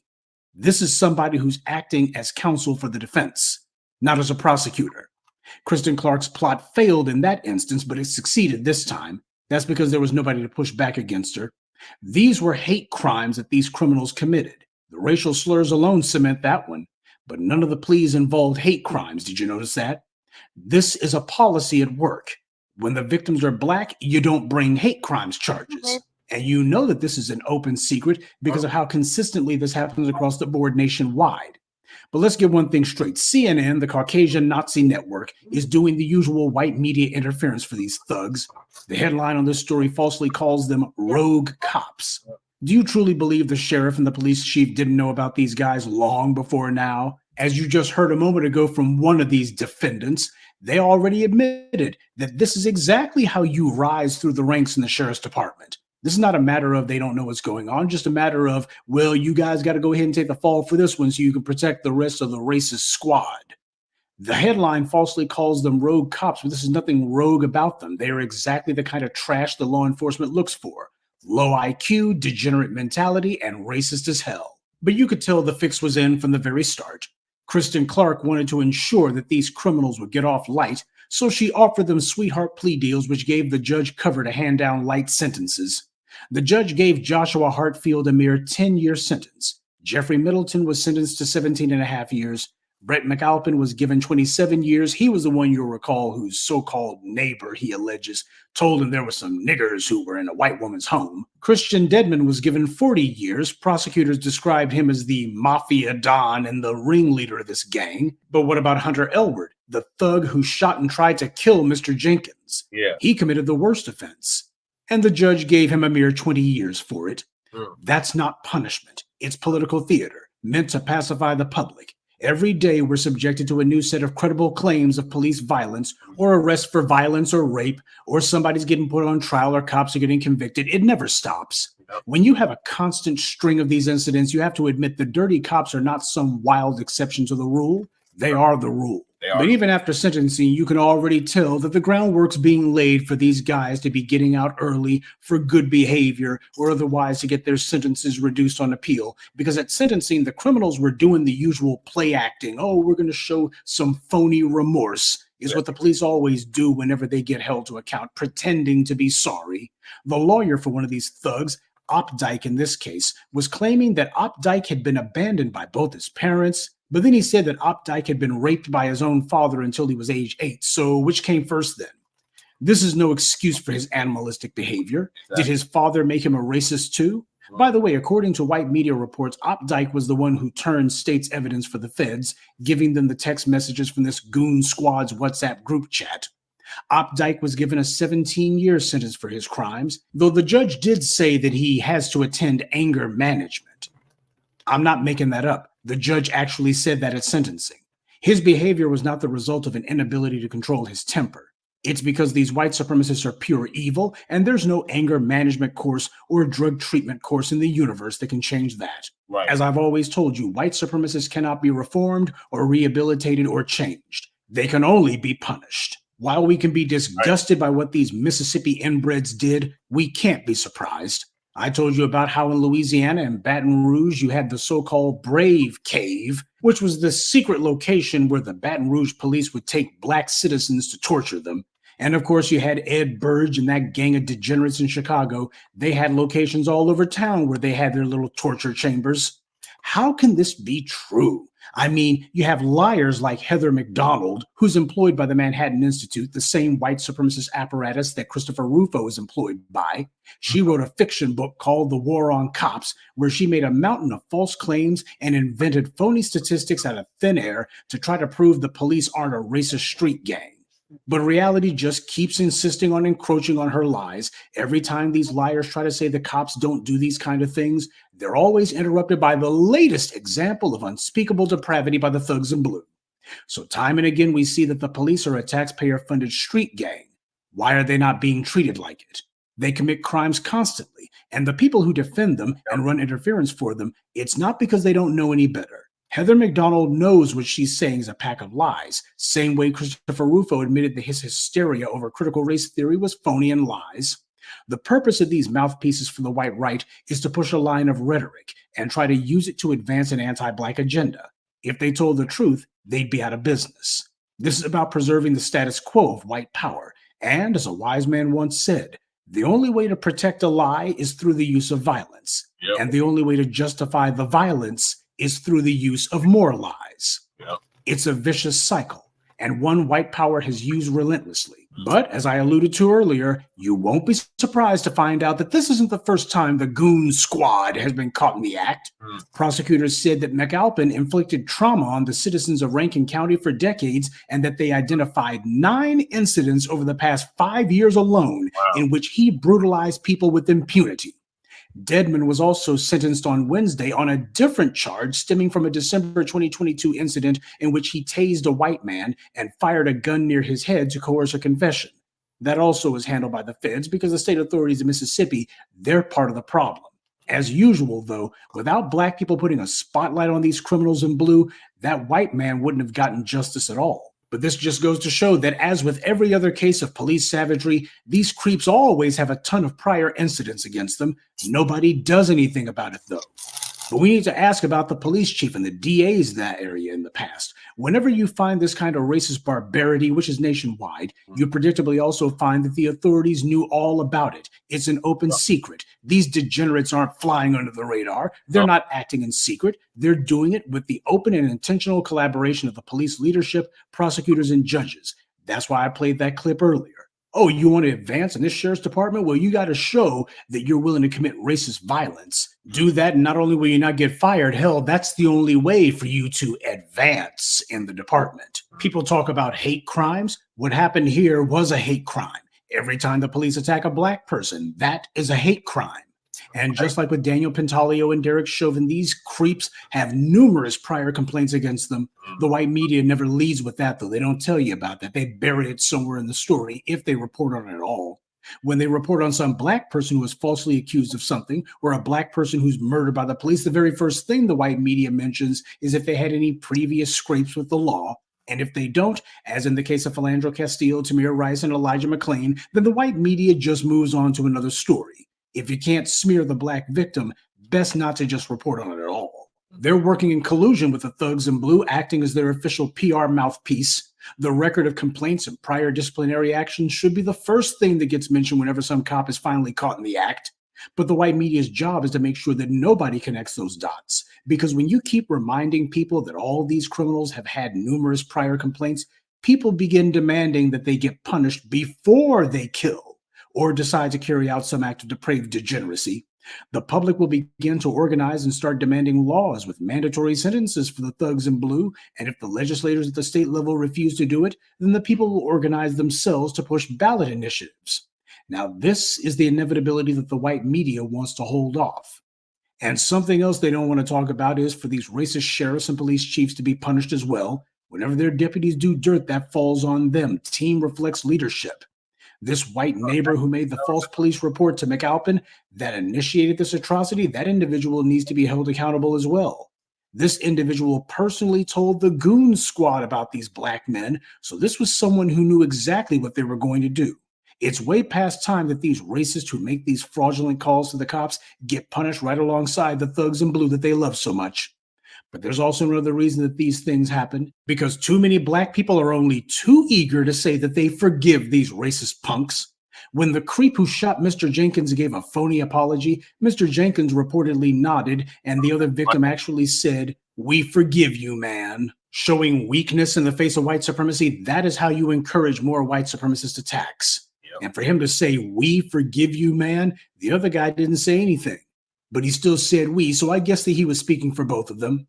Always this mess, Sure, afterwards, Mr. Jenkins said that the apology didn't mean anything to him, but do you really believe that, or do you think he's cleaning it up after the fact?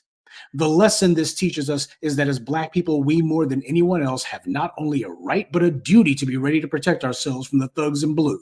When some clown tells you to comply with police orders no matter what, this is what they want you to comply with. Now, some of the family members of the victims were talking about how this is justice and congratulating the judge for his sentences as if he wasn't some good old boy. This is the problem. Black people are easily impressed. Black people who apparently are just so starved to see some measure of punishment brought to bear, they get jolly in the behind when it's not even time to. Right. The police are waging a race war against Black citizens, and they're doing it with the full cooperation and protection of the state at the local and federal levels. The authorities bend over backwards to protect these criminals, so we have to be ready to protect ourselves and to also stick up for and to encourage those who do protect themselves, like Kenneth Walker when he and Breonna Taylor were attacked by the Louisville thugs in blue. Because history has shown time and time again that Black people who are actually prepared to protect themselves, they're the ones who tend to walk away alive. It's everybody else who just has to hope that this isn't the day that they get killed by these white supremacist animals. And as for the trash on the white right who want to laud the police and try to run interference for them and sing their praises, well, you can hold this L. But if it makes you racist white right-wingers feel any better, as bad as this case may make you feel, don't worry. In a few minutes, there'll be another one, and another, and another. That's right. And that's this week's Friday Crime Report. Keep your eyes open and stay on alert, because there's a lot worse criminals out there than the ones the white corporate media chooses to show you. Good day. And be one. And be one. That's right. Thank you, Professor Blacc, too. So, yeah, awesome. Lady Tay, what are your thoughts on this? It's fucked up. They need to be under the jail and executed. I concur. All right, well, moving along. We're going to South Carolina now. We're going to give you an update on the recently deceased great grandmother, Josephine Wright, who we covered previously in the season 3, has won her lawsuit. So great news. Great news. So our good sister Lisa Cabrera is going to give us the update. What if I told you that instead of setting up a green screen, you can just click a button into script and get the same exact.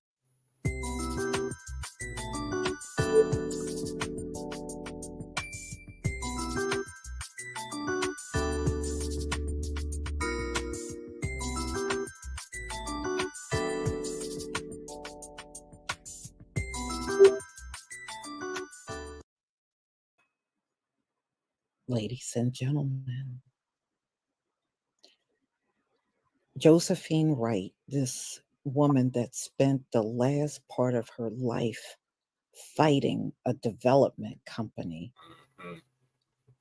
because they wanted to take land that's been in her family since the Civil War. Yep. That's how she left this world, fighting. Well, she won. Great news. It's really a shame that she was not here to see her victory. Right. Her family gets to keep the land and her home, but Tyler Perry is constructing a brand new, much larger home on the property. Now, I don't know if the home is finished now or not, but I know the construction, when she passed, he said they were moving forward with the construction. So this is truly sad, and I'm glad for the victory, but I'm sad she is not around to see it. Right. But I hope that land development company that put this woman through all this hell, I pray for your destruction. I really do. So let's get into it. Let's go. So Josephine Wright, she caught the media's attention for pushing against developers trying to steal her property. Now, this woman had a lot of acres and they wanted to give her $30,000. Now, I don't know what home can she buy for that amount in today's economy. No. And they know that land was worth a hell of a lot more than what they offer. They always play these little silly games. Yeah. And this was on Hilton Head. And this poor woman spent her last days fighting to protect her family's ancestral property in South Carolina. And they were trying to take her. Josephine died just 2 months ago. It really has not been that long. Yep. So this is after her parting from this world. Her fight is finally over. Bailey Point's Investment, the construction company that was trying to steal her land, has settled with Wright's family members after it initially sued for owners. They sued to try to get ownership of her property. So she sued them and then they sued her to take the property. The settlement concedes that what Wright's family owns the property in the middle of Bailey Point's planned 29-acre neighborhood, according to South Carolina Public Radio.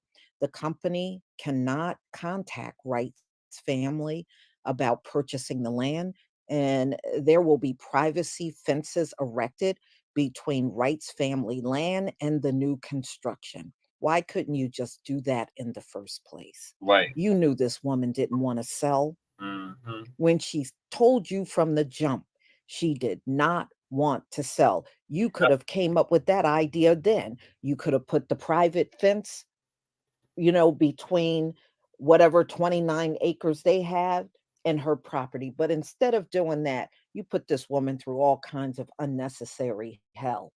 Right. This 94-year-old woman. I like y'all to do this to a woman that looked just like you. You wouldn't dare do it, and you know it. Exactly, Lisa. So, Wright's story of an elderly woman pushing back against a development company captivated the nation.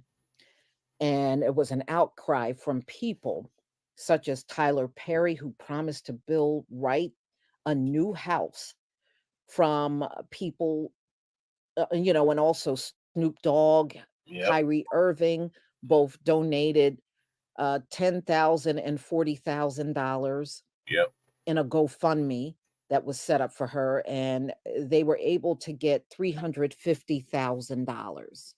Okay.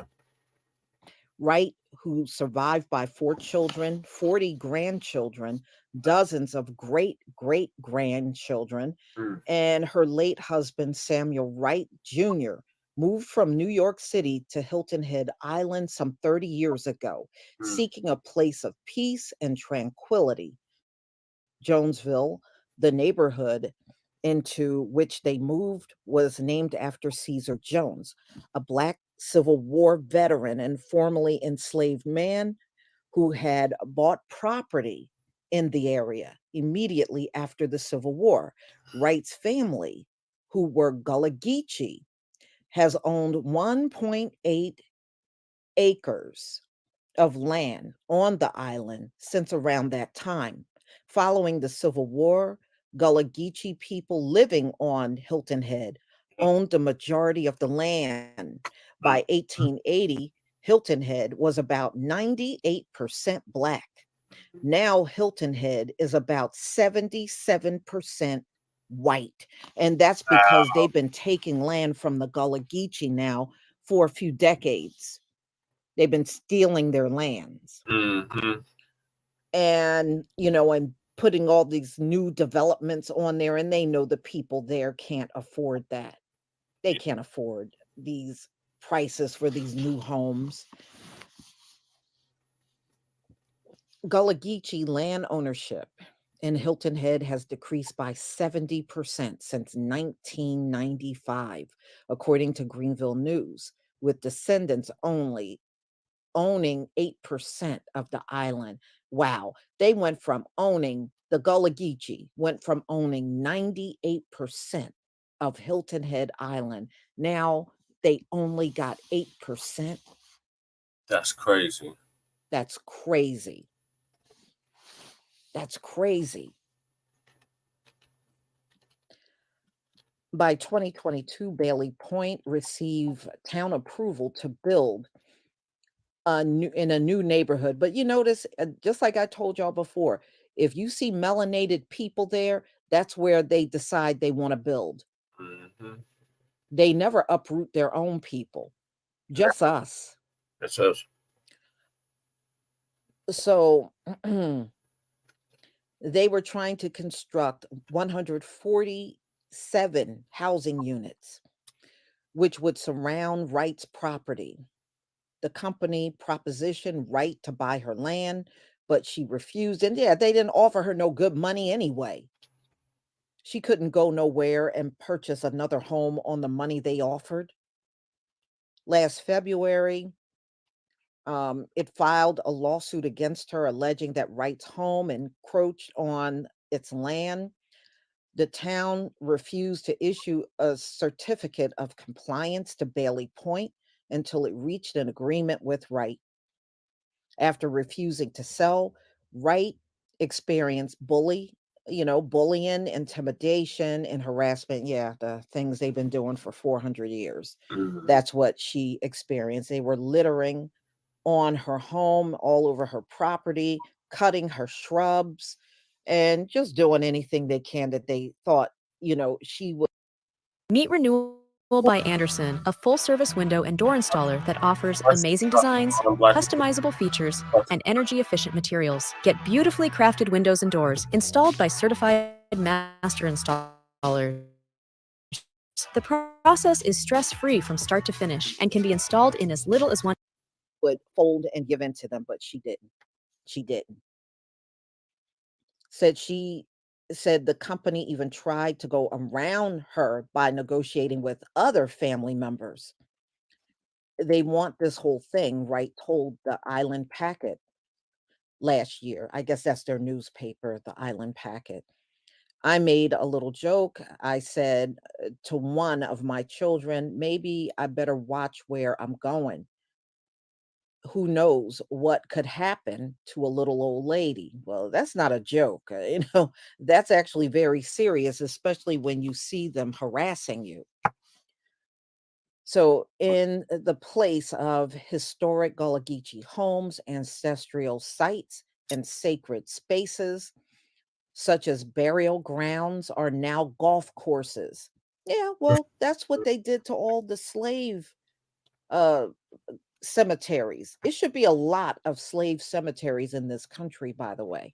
But they either blew them up, put parking lots on top of them, build developments on top of them, so you don't even know that they are there. So they did everything they could to hide them, and maybe a handful of them are still around. And that can't be right, because even when you go in the census, the one I looked at, it was 2 million in the South during the time I was looking, So how could it just be these few Black cemeteries, where our enslaved forefathers are? No, you hid them. You build on top of them. You blew them up. So anyway,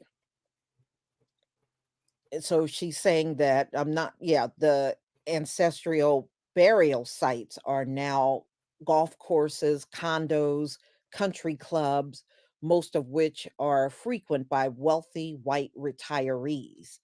Black Hilton Head residents have long tried to fight the ongoing gentrification and takeover of their land that began.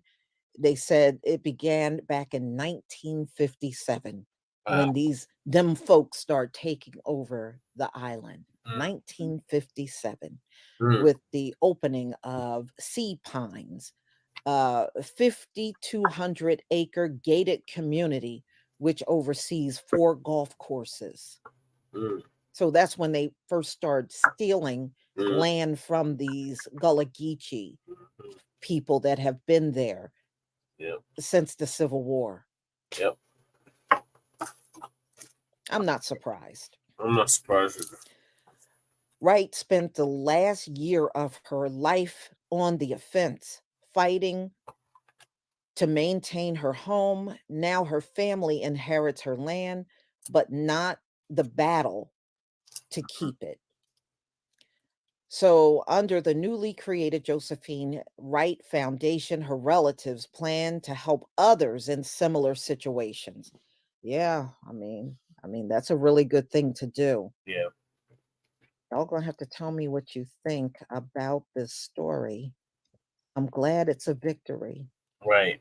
but I wish he could have lived long enough to see that victory. I wish you could have too. Please leave your comment and subscribe. Just Don't like forget and to hit on the subscribe. notification Like bell, and I'll see you on the next video. Yeah, and don't forget to do that for Frontline Black News as well. So, great news, great news.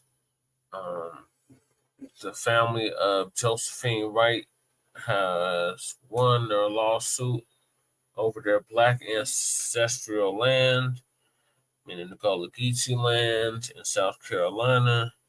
It's a shame, though, that their loved one that decided to fight against these developers for a number of decades just recently passed away. She wasn't able to see it, like Lisa said.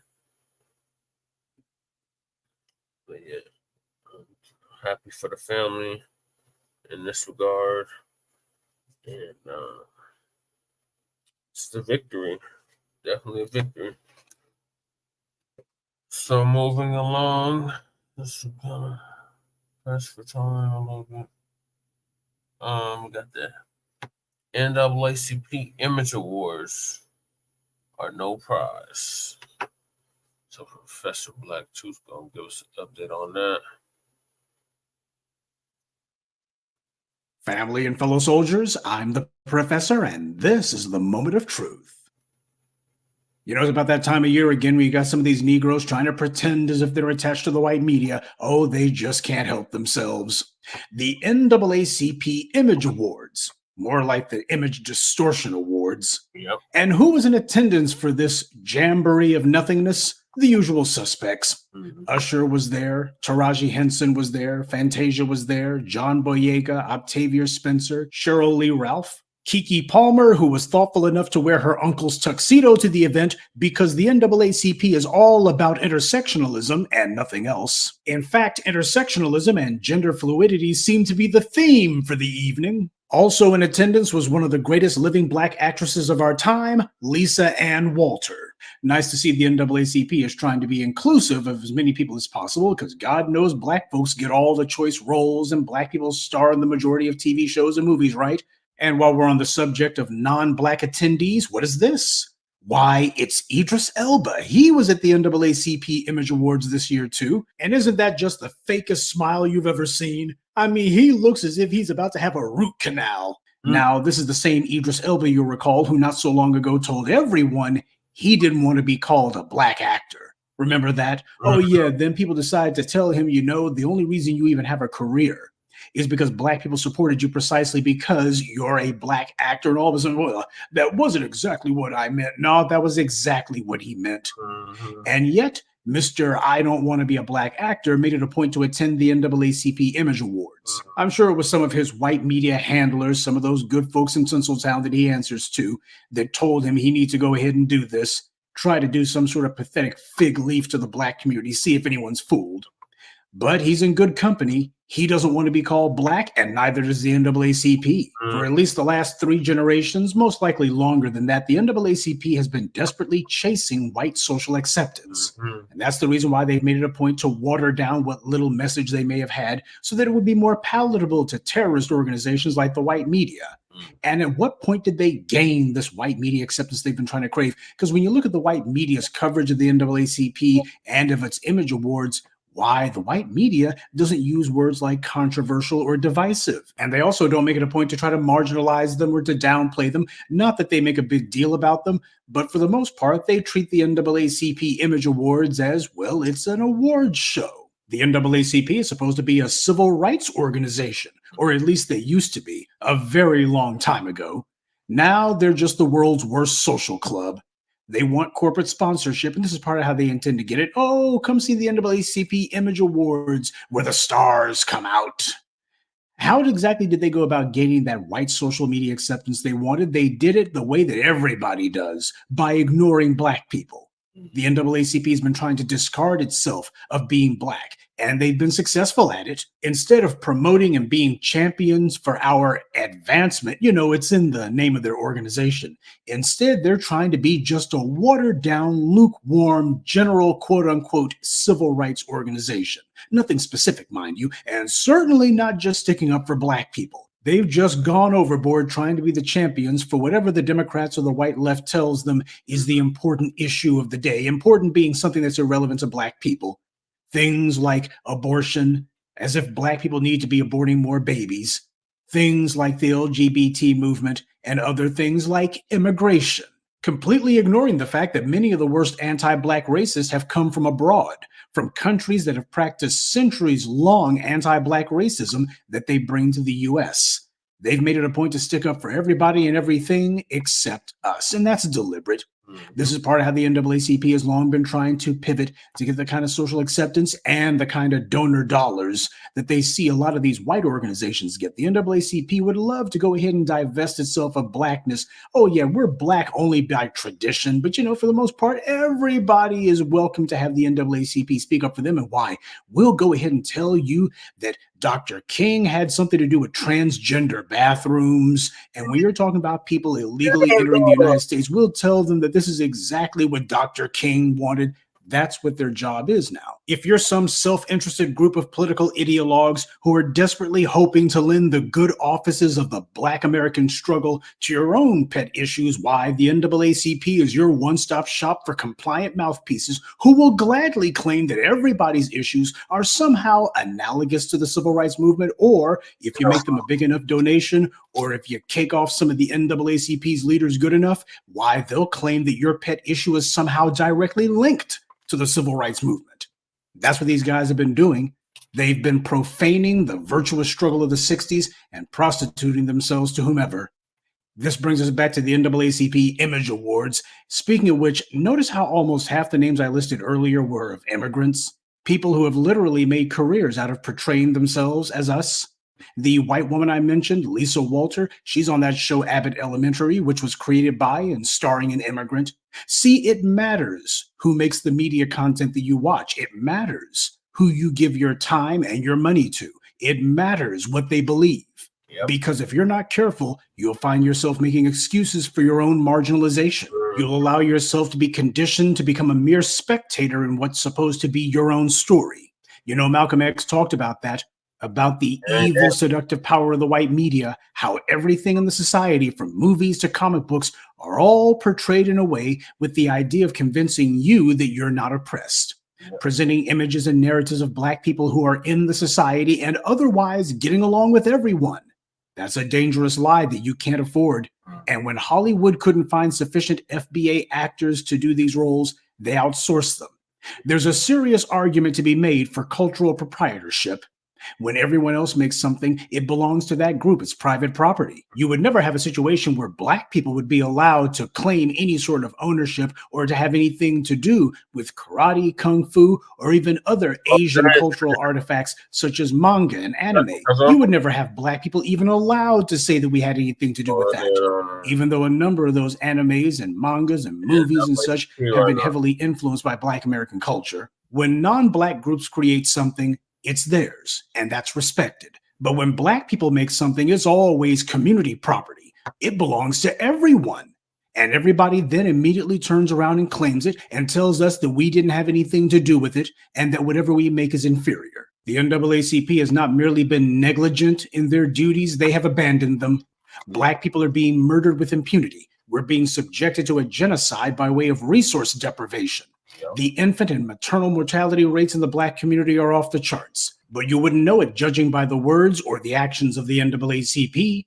They're putting on their much ballyhooed image awards, throwing themselves a party, glitz, glamour, and buffoonery. Why, what, us worry? What problems in the Black community? Yeah, you got Negroes wearing suits, smiling for the cameras, and pretending as if somehow they're fully integrated members of the society, when in fact they are every bit as much on the outside as they've ever been. And to think the olders in the Black community, I'm sorry, I mean elders, they speak of the NAACP with reverence. Nostalgia is a trap for the weak and for people who lack the nerve to fight for what they want. They resort to nostalgia because that's what they always have to retreat to. It takes a lot of nerve to ask us to respect an organization like this. Right. You want to know why the white media has gotten away with presenting actors, athletes, and entertainers as being Black America's leaders? It's because the so-called civil rights organizations have blurred that line, and in most cases, they've just abandoned their alleged duties altogether. And why does the white media, as well as both major political parties, think nothing of ignoring our interests? It's because they know that they can always get some bootlicking chump from the NAACP to go on TV, and their chosen mouthpiece, their chosen puppet, will just slavishly lend their melanin to the narrative that Black people don't mind being ignored. Why, we've got all kinds of issues that America is facing. Oh, it's about America now. Not about the Black community. We can't be so narrow-minded. It's okay to prioritize everybody else over us. Our issues are no more important and hence no more urgent than anyone else's. And as a result, we get systematically ignored, and that's okay because you got to think about the big picture. You have never seen the NAACP talking about anything that truly mattered. You've never seen them taking the lead on what we need. Reparations? What's that? It's all just part of the show. As Black people, we oversample when it comes to entertainment, and that's dangerous for people who are oppressed. It encourages you to retreat into a dream world as opposed to knuckle up so you can change the real one. That's right. As the Black media, we present you daily with the obstacles and enemies that we face. You know a group is irrelevant to Black empowerment when the white media has no problem promoting them. It's like BET. That's also another group that has a little annual award ceremony. There's another organization that has long made it a point to chase white corporate and media approval. Dr. Claude Anderson said that Black America has been abandoned by its political class. The NAACP broke bad on us long before the misleadership class was even in office in any large numbers. The NAACP might have occasionally taken some good stances in the past, but let's be honest. They mostly did it on things that didn't endanger their own precious social acceptance. The social revolution of the 1960s that Black people performed was equal parts good and bad for us, and we need to come to terms with that. Yes, you had the freedom fighters and the revolutionaries out in the streets, but you also had a lot of people who had otherwise good intentions, though no real understanding of who they were dealing with. And that's on the good side of the spectrum. On the other hand, you had a hell of a lot of Negroes who were claiming to be fighting for civil rights, but in actuality, they were only fighting for their own personal advantage. And they had no problem walking and trampling over the bodies of dead Black people in order to get there. You had a lot of these Negroes who were merely trying to build a power base for themselves. That's why they couldn't wait to jump in front of the cameras every chance they got. The sad reality is a lot, if not the majority of people that you saw claiming to be fighting for civil rights, these were just self-interested opportunists who recognized that the movement could be used as a springboard to vault them into a life of comfort and wealth for themselves, get them into politics, or finesse themselves a better position in society altogether. From John Lewis to Angela Davis, the revolution was sold out time and time again. And not only at the individual level, but also at the group level. I can't think of any of these civil rights organizations, whether it be the NAACP or the Urban League or the Rainbow Coalition, there's an idea that worked out great for us, or the National Action Network. It's no accident that a heck of a lot of these organizations were being led by so-called reverends and pastors, individuals who long understood how to do the preacher man hustle, and they simply applied the exact same line of rhetoric and geared their material toward the political sphere with the same results. So let's make sure we remember these little sideshows like the NAACP Image Awards and the BET Awards and others. Remember that while Black people are fighting for our survival, these civil rights retreads are only fighting to dress up and pretend to be big shots for the night.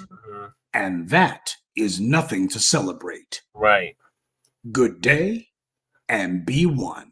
I'd like to take a moment to mention some of our contributors. Thank you, Professor Blacc. True. Keeping it one dial wow all the time. Y'all subscribe to Professor Black Truth. What are y'all doing? We've been doing this for 15 years. Shout out to him. But yeah, fuck the NAACP. They ain't advanced just one iota, as Dr. Claude Anderson always says. They ain't advanced just one bit. The National Association for the Advancement of Colored People. They ain't advanced black people one iota. And it's a inclusive, anything goes, democratic shield organization. Y'all don't mean us no good. So stop trying to get me to join that damn civil rights organization. To hell with that shit. That shit don't mean us no good. It don't advance us one bit. It's helping everybody but us. So, like I said right here, NAACP is a joke. And they should be ashamed of themselves on how they treated our FBA brothers and sisters down there in South Carolina that were protesting for reparations. And they allowed the Palestinian protesters to protest, but they wouldn't allow our FBA, Foundation of Black American Descendants of American Child Slavery Freedmen, Black family to participate. So, the hell with the NAACP. And any of these other old do-nothing organizations that claim to have black people's best interests in mind, and they have their personal interests in mind, and that's it. So, moving right along, we got Chicago is now evicting migrants, illegal immigrants from the shelters. Great news. Great news. Now, Brandon Johnson, want to put the illegals out of the big fancy hotels and motels. He done put them up in for like the past 9 months now. So, Professor Black Truth is going to give us an update on that as well. Family and fellow soldiers, I'm the Professor, and this is the Moment of Truth. By now, I'm sure that a lot of you have heard about the Supreme Court's recent ruling regarding Texas deportation law.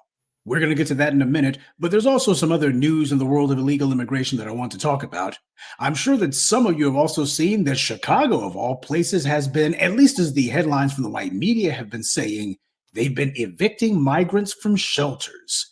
Now, it's not until you actually read the article that you see that, as usual, they bury in the story that actually there's been fewer than 10 migrants who have been evicted from Chicago's shelters. So that's kind of a far cry from the idea that apparently they're kicking all of these people out. They're not doing that at all. This is basically a gesture. You got the mayor of the city, this Brandon Johnson character, who I'm firmly convinced must be related to Jason Johnson somehow. And this guy, I guess, is doing this because, well, he's got to do something. But the question happens to be, is this going to be all that's actually done? Or is this perhaps the beginning of what could be a larger trend? Hard to say. But one thing that's not in doubt, though, is that apparently the immigrants, the handful of them who were told that they had to leave the shelters, they didn't like what was happening. One of them, who's from Venezuela, actually said that he felt that being forced out was disrespectful. Apparently, he felt that it didn't show him any respect. Quote, "It was clear that I needed to leave, and I respected that, but the treatment, it was a lack of respect." He was quite indignant, apparently. And not to be messy, but while this guy said that he felt disrespected by being forced to leave the place he had called home, a shelter he had been living in, I have to wonder, when he left Venezuela, did that also make him feel disrespected? I would think that it should have, because Venezuela is actually the place where the man was born, place where he grew up. He had spent all of his life there, but he didn't fight for home. Instead, he ran away from it. And that's an issue in and of itself. Situations don't get better because people run from them. They only get better when you stop, turn, and actually confront the problem. Now, one of the things that disgusted me but didn't surprise me is that in Chicago, you've had the authorities going on this jihad of closing down as many schools as possible, but most of them in black areas. They've been doing everything that they can to close down black schools in black areas. They were all victims of budget cuts. At least that's what the authorities were saying, shutting down all of these schools left, right, and center. They just didn't have the money to keep them open. No staff and personnel, can't do nothing about it. Well, it turns out that one elementary school, Wadsworth Elementary School in particular, has been used as a shelter for these migrants, for a lot of them anyway. And that being the case, apparently the city was able to come up with money for schools. They just couldn't do it to actually educate people, especially not Black students. But if you have people who are not even citizens of the country, well, they'll go ahead and find the money for that. They'll pony that up immediately. This is the reason why whenever it comes time to talk about certain issues like the redlining lawsuits that the Justice Department brought against a number of banks, or when it came to the Supreme Court ruling regarding the Minority Business Development Agency, I thought it was important to point out how the money gets spent in these cases. Because in the case of the so-called Minority Business Development Agency, an agency that was created allegedly to actually address the rampant, deliberate, targeted deprivation of funds that Black people face whenever it comes time to try to get loans for a business or money to help grow a business, we get completely singled out to be deprived of those funds. Yep. So was the federal government, at least allegedly, trying to do something about it on its own? And yet Black people are the main ones who don't get any money from that either. They make it a point to prioritize non-Black people, especially if they happen to be immigrants. They'll go ahead and make sure that that's what it becomes. As I stated in the video, it's been documented that at least in 2022, 8 times as much money went from the Minority Business Development Agency to Hispanic applicants as opposed to Black applicants. So if you have two groups whose numbers are, at least on paper, equal, how do you get a disparity like that? It's because you have an entire agency. This is not a mistake on their part. This is the agency working exactly the way that it was intended. And the same thing happens to go for the Justice Department's lawsuits against those redlining banks. It was Black people who they were actually discriminating against. But the Justice Department made it a point to tell these banks, well, you have to also make sure that you send money to Hispanic applicants as well. We want to make sure that they get included with this. Oh, and also, you need to make it an effort on your part that you're going to be reaching out to people specifically who do not speak English. Make sure that you hire people, and they told them, make sure you hire Spanish-speaking people. This is going out of their way to make sure this is going to be for people who just showed up. And I'm sure that the folks in Chicago, a number of them who happen to be getting evicted from these shelters, I'm sure they'll be glad to know that the federal government is doing everything it can to make certain that they get money either from the Minority Business Development Agency or from these banks to make sure that, hey, you may not have an economic floor, but that's okay. The U.S. government is going to invent one. And don't let anybody tell you that this is about race. It's not. The white right is always inventing straw men, always inventing phony outrages. And one of them in particular is white replacement theory. And that being the case, it's a theory that has no basis in fact. The people who are coming across the southern border, who the white right are saying are going to replace white people, these individuals identify as white on their driver's licenses, on the census forms, job applications, college applications. So where's the white replacement at? It's not there at all. That being the case, this is not a racial issue. And of course, you also have a large number of people from Asia who have also either been smuggled into the country or have slipped across the southern border or what have you. And that being the case, none of them can claim that this is racial, because you have individuals among those groups who will be the first ones to say, why? We pull ourselves up by our bootstraps. Racism is not a problem like these Black folks keep saying. Well, that being the case, then that also goes for this. Nobody gets to turn around now and say, oh my God, look at all the racism we're being targeted. No, this is a matter of laws were broken. This is a cultural problem. This is a law enforcement problem. It's a legal problem, but it's not a racial one. And as Black people, I think that we should weigh in on this. Immigration happens to affect everyone. And by the way, for the people who keep saying that we need poor people to work on certain jobs and such, that's a problem in and of itself. Yeah. What are you going to do when you run out of poor people to help artificially lower the prices of certain goods or services? What happens when you run out of those poor people? You can expect the third world to be a labor force forever? That's not realistic.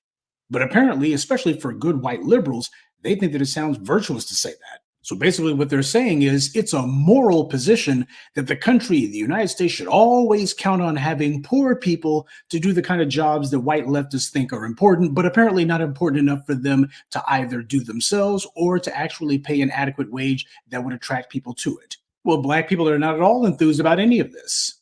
And that's the reason why whenever people come around talking about the Black, brown, Black, yellow alliances and such, Black people have said, you know what, this is not going to work.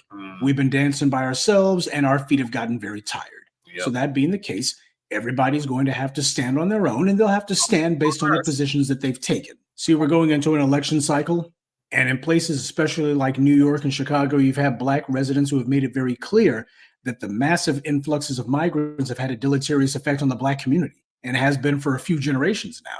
So that's why you got the mayor of Chicago, who has decided that he's going to be doing this. We're going to have a handful of illegals who are going to be told that they got to leave the shelters.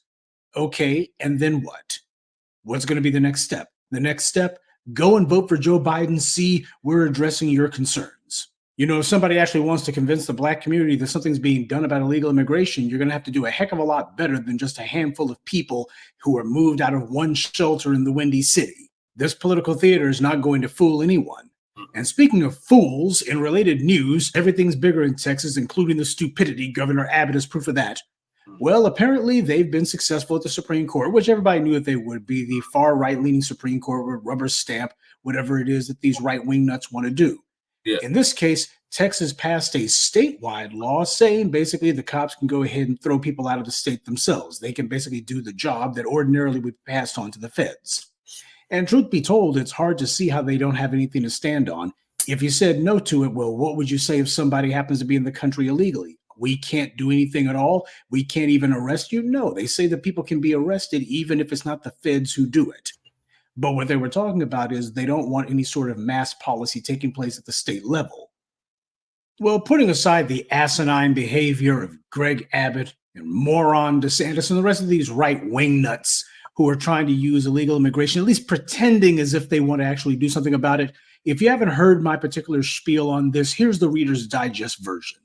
You cannot truthfully say that you want to actually do something about illegal immigration unless you do something about the economic factors that have been supplied to make it where it's attractive for illegal aliens to come into the U.S. in the first place. I'm talking specifically about the employers who break the law to employ them, landlords who break the law to give them shelter, banks who lobbied hard to make sure that they could actually charge their little wire transfer fees for people to send money back home, so-called remittances, that kind of thing. Unless you're going to be dealing with the individuals who make money off of illegal immigration, you cannot truthfully say that you want to tackle it.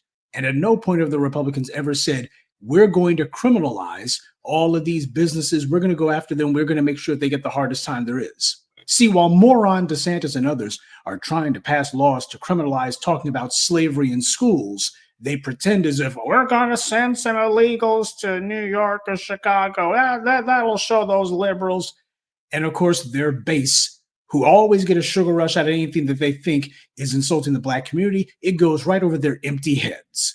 They don't see the scam, but then again, the people who are the most blind are the ones who are simply too dumb to open their eyes. So while I do think it's interesting that Abbott's little bit of political theater has gotten thumbs up from the Supreme Court, by the same token, if you're thinking that this is going to be the solution for illegal immigration, it's certainly not a bad thing. It's certainly not a problem. But the truth of the matter happens to be you have not dealt with the actual cause of the problem. You've only dealt with the symptoms. Exactly. As long as the states refuse to punish and penalize unscrupulous employers, lawless landlords, and these criminal banksters, as long as they don't do anything about those individuals who have been the main ones supplying the economic infrastructure that has fueled and encouraged all of this mass migration, unless you deal with that, you're not actually going to be solving the problem, not in any meaningful way. It's not enough to simply have guys with guns running around. See, this is all about protecting the almost entirely white business class who happen to make their money off of illegal immigration. It's about protecting them. You want to pacify the people by saying, see, we're doing some mass roundups. Well, what are you doing to punish the individuals who enticed and invited this wave of migrants in the first place? What's being done about them? Nothing. They've got genetic immunity from law. So what we're seeing is that on both sides of the political aisle, illegal immigration is being used as a political football in their game of power politics. Yep. Both of them are pretending as if they're doing something, when in reality, they're just performing for the cameras. They're just trying to find a way to win the news cycle. And not surprisingly, when it comes to Texas state immigration law, the Biden administration came out of whatever coma it had been in, and they decided that they needed to go to court in order to weigh in on it. But unlike with the weakening of Miranda protections that the Biden administration went to the Supreme Court and argued that they wanted Miranda protections to be weakened, well, when it came to Texas laws regarding immigration and that they were going to be deporting people, all of a sudden the Biden administration was like, oh, no, we have to actually oppose this. Yeah, so if it's something that they think is going to be injurious to Black people, then the Biden administration will go to the mat, go to the Supreme Court and say, you got to do whatever's going to harm them niggers. But when it comes to non-Black groups, all of a sudden, the Biden administration, well, they still run to the Supreme Court, but they're running to stick up for them. See how that works? Biden is showing who he thinks his real constituency is. It's not the Black people who single-handedly put him in the White House and who also handed the Democrats control of the House and the Senate. He's sitting here bending over backwards, breaking his neck to go all in for people who are not even citizens, people who can't even vote for him. Why is that the case? Because as far as Biden's concerned, these are the people who he's hoping are going to replace these troublesome Black voters who are no longer so compliant and obedient. That's the end game that Biden thinks that this is going to serve. And this is the reason why more and more Black people, especially young Black people, those who are 50 and under, this is the reason why they have been saying, you know what, I think we're going to sit this election out. Because they see exactly what this president's for. They see exactly what he's done. And they got a Black media that reminds them of stuff like this. So it doesn't just get allowed to go down the memory hole. But that hasn't stopped certain individuals, especially some of these activists, from getting their noses bent out of joint about it. And you got a lot of people who are saying, here, oh, we're being targeted. I don't think so. What's happening here is that at least some people may be finding out that no matter what they choose to put on a driver's license application or on a job application or any other sort of form, white supremacy already makes up its mind what people are. Sure, it may pretend to play along with it, at least to a certain point, but when white supremacy gets tired of looking at folks, they say, okay, we're going to get you out of here. And by the way, this also goes for Haitian migrants. You got a number of people, especially how the country has had a meltdown in the last few weeks or so. I mean, the situation there, talk about out of the frying pan and into the fire. In this case, it's out of the frying pan and onto the floor. There are a lot of people who have invoked or repeated the talking point that immigrants happen to be a big financial boost for the country. And that being the case, starting businesses and all the rest of it. In that case, then, I say that's exactly what they should say to Greg Abbott. That's exactly what they should say to moron DeSantis. That's exactly what they would say when they're in court. Their legal status doesn't matter. What matters is that they're good for the economy. At least that's what's claimed. Go ahead and try that one. See if it works. But as for the Black community, I don't think that we should be neutral about this at all. Right. We should not merely be standing back. And by the way, this doesn't mean to vote Republican or support the GOP. It doesn't. Though what it does mean is that everybody sees whenever Black people take a particular position on the issue, it is understood that is the moral position. And this issue is certainly no different. There are a lot of people who apparently think that it's perfectly okay to shake hands with the evil empire. That is, until the evil empire decides to slap you with that same hand. Yep. But we also shouldn't valorize or otherwise try to find a way to put a pretty face on failure. If you have a country where the economic situation is in the toilet, it is the responsibility and duty of those citizens to fix it.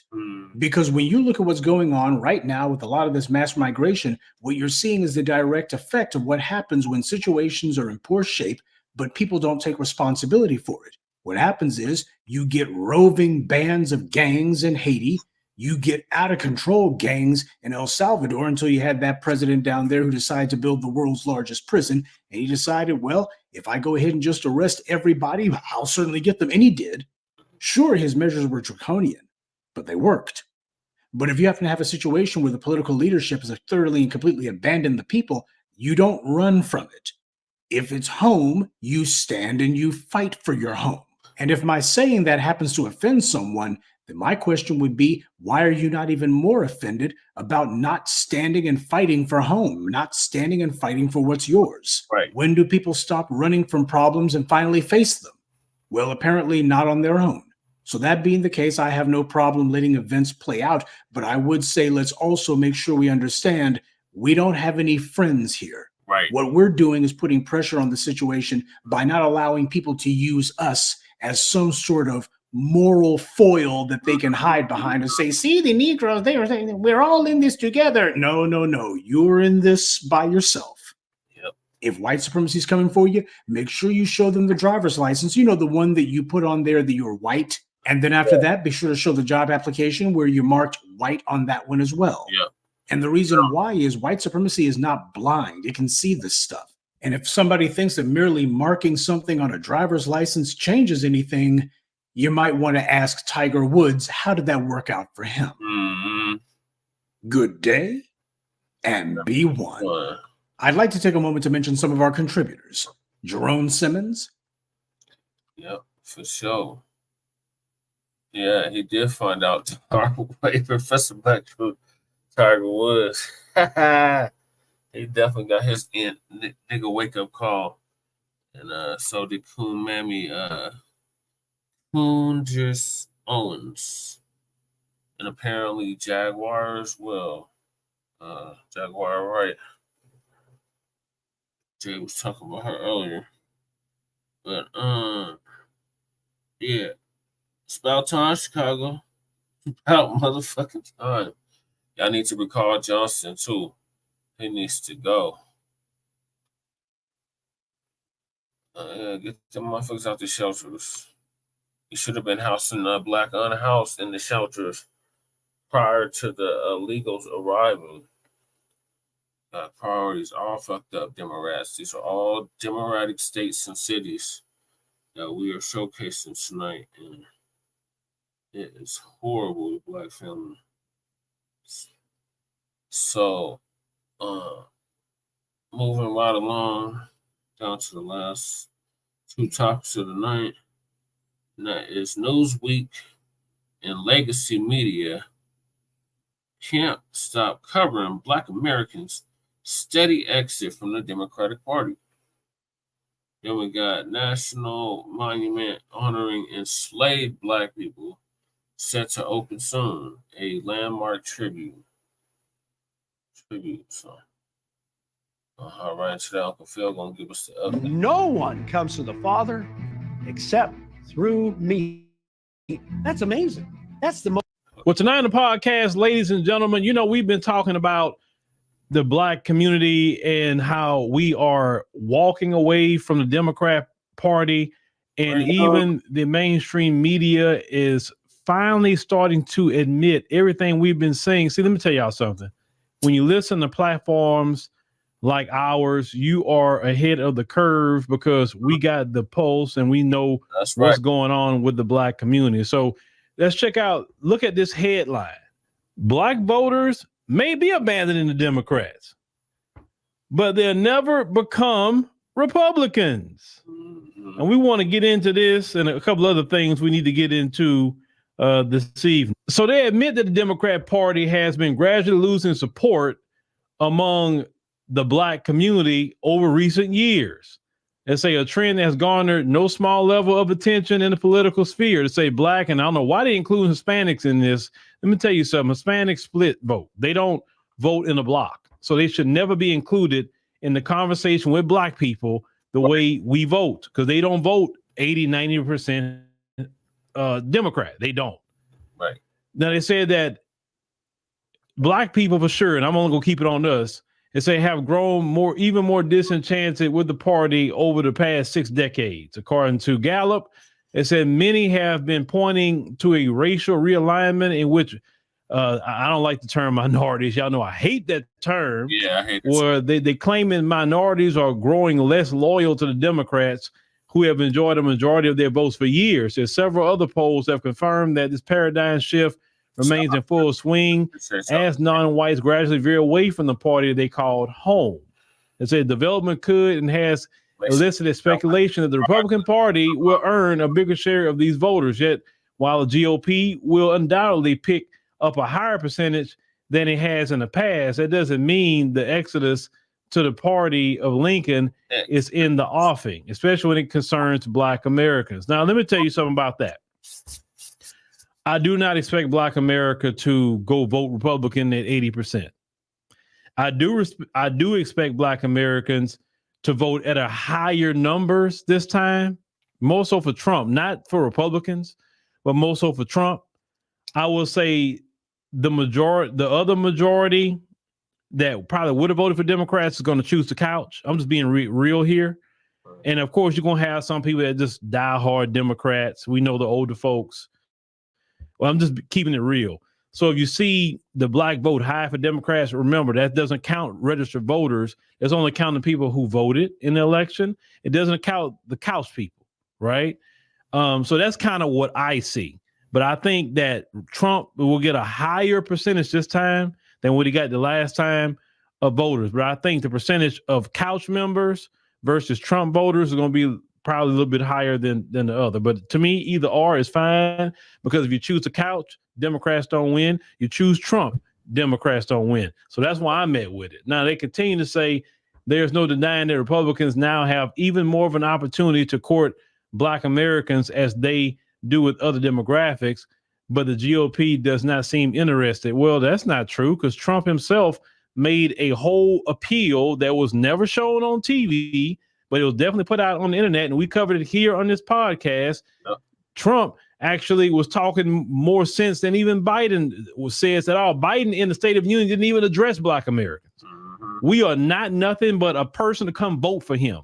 They're not offering nothing for Black Americans, nothing at all. What they're offering us is migrants. That's what they're offering us. What we're seeing is our community centers being snatched away from migrants. That's what Biden is offering the Black community. So any Republican, I've said that if you're part of a Republican Party right now, this is your time to come to Black Americans and offer something. This is your time. This is your window right now, because there's a lot of Black Americans that's very upset with the Democrat Party for what they've done. So you need to come in if you want to vote. You need to come in and offer what Black Americans are looking for. And the two major things that Black Americans are talking about, based off, what I have seen, is just two things: the migrants and the economy. Yeah. Now, they continue to say some conservative, and then whoever these influencers are, have used the issue of Black crime to attract more clicks, clout, and cash on social media, spreading video footage about Black people engaging in violent crime, while some defend this by claiming it's intended to debunk progressive arguments about the prevalence of white supremacy. They say at that time, they say, I feel like this is an attempt to seem like Black people are inherently violent, which is the same tactic leftists use when they try to portray most white folks as racist. This is according to what they're saying here. Now, this is what I'll say about that. The people that's doing that Black on Black crime is the fringe. Let's be honest with you. And that we all have easily debunked that Black on Black crime myth. We have debunked the white on crime myth. We have proven that there's way more white on white crime in this country than so-called Black on Black crime.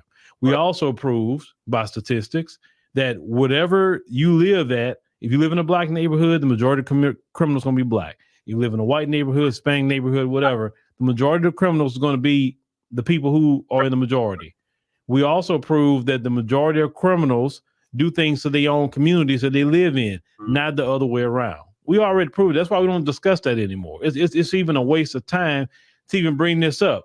So the person that's in Newsweek, what they're trying to do is get you to go down that rabbit hole to say all Republicans represent that fringe that's online. Now let's continue. They said lastly, there's also a persistent reality that the Republican Party has shown little genuine interest in attracting Black voters. It has been a serious point of contention highlighted by Black conservatives. And say while the party's influencers and politicians are happy to talk about Black people, they are unwilling to talk with Black people. Well, if they want to vote, they're gonna have to talk to Black people, right? Right. They say the GOP says has not made a concerted effort to reach the Black electorate for decades, which has made it even easier for Democrats to label them as racist. Well, when you vote 80-90% Democrat, why would they? I mean, it's kind of a waste of time, but now it is time if they want to vote. And they say Black Americans, especially Black men, are indeed growing dissatisfied and say with the Democrat Party, and say, but this should not be taken as a sign that these disaffected individuals will be sprinting headlong into the arms of the Republican Party anytime soon. And say the exodus that some are predicting is not going to materialize. Well, you telling a lie. And say while more Black folks are seeing that the Democrats have no intention of doing anything meaningful, and so to give Black Americans a fair shot, and say it is not as if they have a home with the GOP. A lot of Black Americans are not saying we're going to just go run to the GOP. That's not what you're saying. What the message is, we run to nobody. We are independents. That's what we focus on. Independence, meaning if the Democrat and the Republican should work for the Black vote. That way we actually will get something. Right. You understand what I'm saying? We don't just run from the Democrats and go straight to the Republicans. If we run to the Republicans, give them 80 to 90% of the vote, then they're going to act the same way. Oh, we ain't got to do nothing for them. We getting their votes. No, they need to compete for the vote. That's why Black Americans are moving to individuals. And when I talk about Trump, I'm talking about the individual. I'm not talking about the party. I'm always going to talk about, I will talk about the party, but I will talk about individuals at the same time. What the individual politician, what policies are they going to give Black America? Right. Now, they continue to say what is more likely to happen is that the individuals will become politically homeless. No, you're not politically homeless. You're independent. Yep. You don't have to have a home. Right. That's the beautiful thing. Remember, Black people had a so-called political home called Democrat. And what do we get out of it? Not a freaking thing. That's why a lot of Black men have walked away with their feet. That's why. Black men are leading the charge. Every time I talk to a Black man, Black men are saying, I ain't voting for them doggone Democrats. The Black men are sick of them. Yep. Now, they say most are more likely to stay home on the election day rather than throw in and say with Republican candidates, which they're admitting the couch will probably get more votes. And then remember, like I said, that's okay too. Now, I say at this point, Black Americans are becoming more likely to say a plague on both your houses than to push for either Democrats or Republicans. They do have some Black people like that. Then they got some Black people who say, you know what? I got to make sure that this migrant crisis end.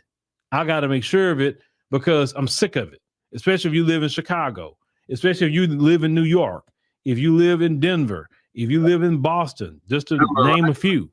You're sick of it. You're sick of it to the core. So I would say probably more voters in Chicago would be like, where Trump at? Because they got to go. And I would say at the same time, if Trump get elected, Black people start applying to work for ICE. Help the country. Since Black people are recognizing and say, hey, we built America. This is our country. This is our land.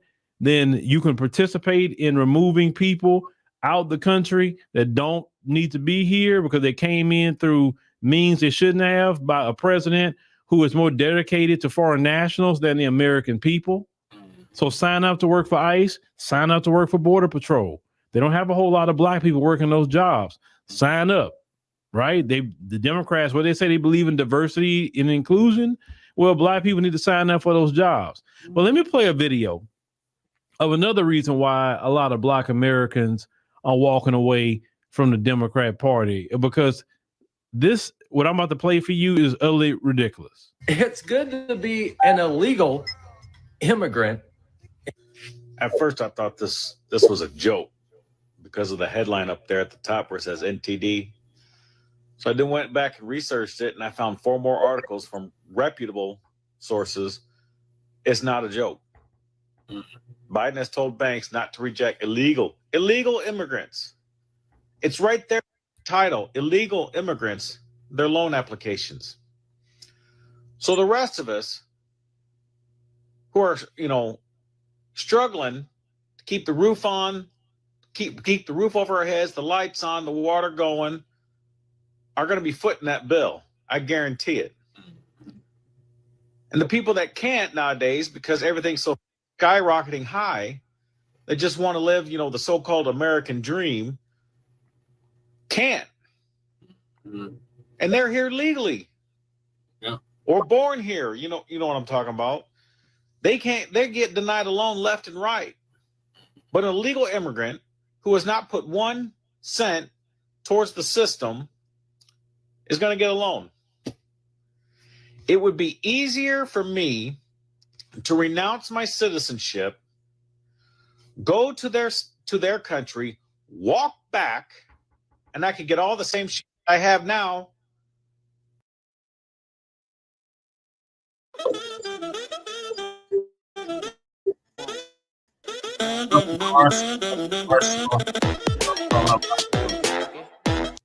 For a third of the cost, if not less. And some of that is just freely given to me. Free money, free phone, free this, free that. What? It's things like that why a lot of Black people is walking away from the Democrat Party. On top of that, Black Americans have been here for hundreds and hundreds of years. And we try to go get a home loan, we're denied. Even when we make the money, Even when we have high credit scores, we can have a 720 credit score and still get denied home loans on some BS. But migrants come in here, Biden calling the banks and say, hey, don't you reject their loans now. So give them a place to stay, but we can't get a place to stay. And Black Americans are rejected for home loans and business loans at a higher rate than any other group. But Biden can say, make sure they good. You understand what I'm saying? That's why a lot of Black Americans are saying, hey, man, we can't have another 4 years of this. Hell no. I mean, it's not just Black people in the country dealing with the problem, but, hey, we got to talk about our community here. My thing is this. The Democrat Party need to have a rude awakening, not only in 2024, they need to have another rude awakening in 2028 as well. Yep. It has to continue.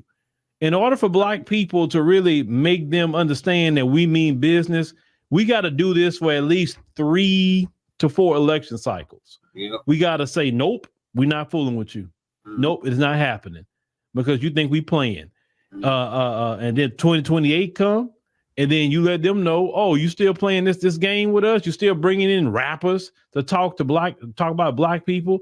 You still sitting up here talking about the Edmund Pettus Bridge? You still talking about Selma and all of that, but you're not talking about these reparations? Okay, no problem. 2028, you need to sit down too. Yep. Are we gonna try on 2032? We gonna try again there? We got to sit you down again? That's what Black people got to do to be taken seriously. Because if you don't use the political power that you have right now, I promise you won't have no political power in this country, because those Democrats is going to make all those people that came across that border during Biden's presidency, you put him back in there, all of them going to be citizens. Yep. Biden's going to see to it that all of them become citizens. And once they become citizens, they definitely can vote. And then they already outnumber Black Americans as it is now. We naturally can't compete with the influx of that. You can't have enough kids to compete with that. Right. This man has allowed 7 million people to come across that border during his tenure. Ain't no population could have that many kids in a short amount of time. None. So you put him back in. You think it's bad now about the hotels and they're getting $1,000 a month and all the things they're getting. Your community centers being taken away from you and given to them. Now your jobs are being taken away from you and given to them. You go out there and put Democrat back in there one more time, and it's on you, American. I'm not just talking about Black folks right now. I'm talking about white Americans too. You too, because you go out and vote Democrat too. I know your votes are split.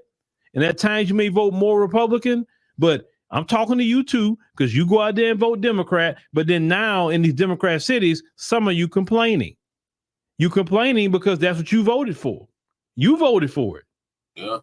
And if you go vote for Biden, you're going to get it a whole lot more the second go round, because see, he wouldn't be worried about getting voted out. So he really go mash the gas then. Oh, you think what he did this term is something? Oh, wait for the next one. Well, he ain't worried about getting voted out because he done. Oh, man. Oh, but Biden going to bring about 20 more million in here. He going to let them in. He going to give them free housing. He going to make them citizens. And check this out about them getting them houses. They don't have no credit. Now, you're denied all kind of things if your credit score get low, but they don't have to worry about credit. Hey, come on in, get you a good home loan. And do you know that, and I gotta get that video. Do you know now the migrants are learning about squatter laws? Oh, yeah. And they're saying that they're going to start leaving the shelters and go start taking houses and squatting in houses. That's what they said. So some of you that got homes, I'm gonna repeat that again. Some of you that got homes for rent or whatever, or maybe you just got a home sitting there. You better put an alarm system on your house ASAP, no matter where you live, and keep that alarm armed. That way, when somebody break in, it's alert there's a break-in going on, right? And they can be alerted, and then you can go there and say, hey, I have trespassers. Because if you don't have no alarm in that house, then the squatters get in there, and it's gonna be hell for you to get them out. You're gonna have to evict people out your own house that you're paying for. Yep. There was a woman in New York that just got arrested for that. And we need to cover that as well. She just got arrested for trying to get squatters out of her house. Now the migrants have figured that out, and they about to start commandeering your house. So not only they taking over your jobs, they're taking your community centers. Now they're going to be taking over your houses. That it was maybe in your family or maybe an investment home or something like that. Change was all the way. None of this was a reality until Biden got in office. Have you noticed that? Yeah. Everything was, it wasn't like this. This is why black people have walking away from the Democrat Party. It's ridiculous, man. It is. It doesn't make common sense to be a part of the Democrat Party at this stage in the game. It just doesn't make sense. It's silly now. It really is. What is the benefit?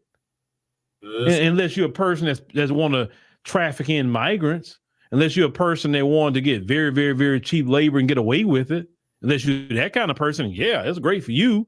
Or if you own a hotel and you're getting up to $1 million a month from the city of New York, then yeah, it's great for you. But what about the rest of the American people? It's not great at all. So when I talk about voting Democrat at this point, yes, I'm talking to black Americans, but there's more than black Americans that watch this podcast. So those of you outside of the black community, you better not go vote Democrat either. Because you go vote Democrat, well, we're going to talk about you too. Yep. We don't want to hear you complain either. This man has already give you a preview of what he got going on. And when he get back in, if he gets back in there on the second term, he's really going to do more. You better believe that. Right. But black America is waking up, and that's good. Continue to wake up. Don't matter what these people say, these Democrat shills say. And no, I want y'all to notice something else. Why is it they so focused on our political movements? Have you noticed that? They don't worry about how white people are moving in their vote. Nope. They don't talk about how Asians are moving in their vote. Nope. They're not doing constant pieces about the Hispanic people and what they're doing with their vote. But they always talking about black people. How black people voting? Are they going to sit it out? Are they going to go to Republicans? Or what are they going to do? Are they going to continue to do with Democrats? Like, have you noticed like they always worried about us? Yep. Always. Always. They cannot stop worrying about us. Wouldn't you be worrying about all Americans the way they vote? Not. So how long have you lived here? And how are the restaurants around here? Are they good? Bad? Bad? Marcy, I'm sorry. 17,000 more parks to visit. We bring you the best neighborhood info. Ding dong. Homes.com. One of my students landed multiple six-figure jobs in cybersecurity within just 90 days. Just black America, the way they act, you would think that it's just like 500 million of us in this country. And we was like the super majority, and so they had to worry about it, right? We're not even a super majority. Allegedly, and I say allegedly, we're 14% of the population. That we went up a whole number, y'all. Out of all these kids that we have in the community, all these kids, we went up just a whole number now. Because remember, forever we were 13% of the population. There's no way statistically that could be to be 13%. That means for the amount of people that was born, that amount of people had to die. And that's not even the case in our community. Now, one thing I do know about black Americans, a lot of us don't fill out the census. Yeah. So I personally believe black America is at least 20 to 25% of the population. That's just kind of how I feel. But because think about it. Why aren't you only worrying about so alleged 14% of the population the way they vote? Statistically speaking, you would be more concerned about the white vote. Right. Statistically speaking, you would even be more concerned with the Hispanic vote. Right. Because allegedly, there are more Hispanics in this country than black Americans. So why are you worried about our vote? Right. Everything we do, y'all, they worry about it. Uh-huh. We worry about how we dress, what we eat, what we don't eat. They worry about where we go, where we don't go. I mean, like they are just forever stalkers on our every movement. As black Americans. Like, can y'all go stalk somebody else? Right. Go stalk the migrants. Go find out what they got going on. That's a good group of people to go stalk. Right. Leave us alone. Right. Oh, Jesus. But we just got to walk away from the Democrats. We just have to. They offer nothing. They bring nothing but economic misery to us. They didn't rein in the police, right? And the majority of these crimes that happen with the police, this excessive force crimes, happens in Democrat-ran cities. Yeah. Democrat mayors, Democrat city council, yet they do nothing about it. So why should we continue to vote for Democrat for what? And all that the Republicans are racist, man. We don't care about that. You racist. Right. Right. That's the thing. Like you walk around here like, yeah, I'm so inclusive. No, you're not. You're not inclusive. Right. You're only inclusive with a tokenized position. Yep. You're inclusive as long as that black politician don't help black people. Yep. Then you cool with them. The moment they try to help black people, you try to get them out of office. Yep. Don't sit up here and talk about you inclusive. Right. No, you're not. Not whatsoever. But keep walking away, Black America. Keep walking away. You're doing a great job. I'm proud of you. I'm so proud of many of you waking up. I'm so proud of you that you're receiving the information. It's bearing witness with your spirit. And you say, yeah, I got to get out of here. I got to get away from these Democrats. These Democrats ain't no earthly good. And that's the right attitude to have. Because what have they done for black people? And that's what's making us walk away. Yep. You didn't give us nothing, so we shouldn't give you nothing either. That's right, Uncle Phil. That is right, Uncle Phil. Shout out to Uncle Phil. That was an awesome commentary.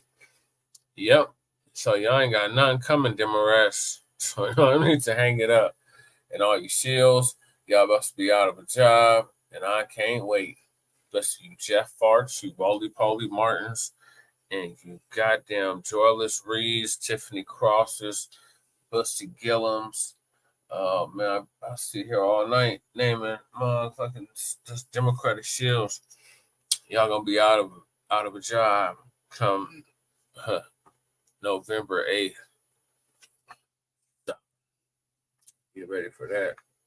But yeah, we gotta send a clear message to this Democratic Party. You know, keep taking the black vote for granted.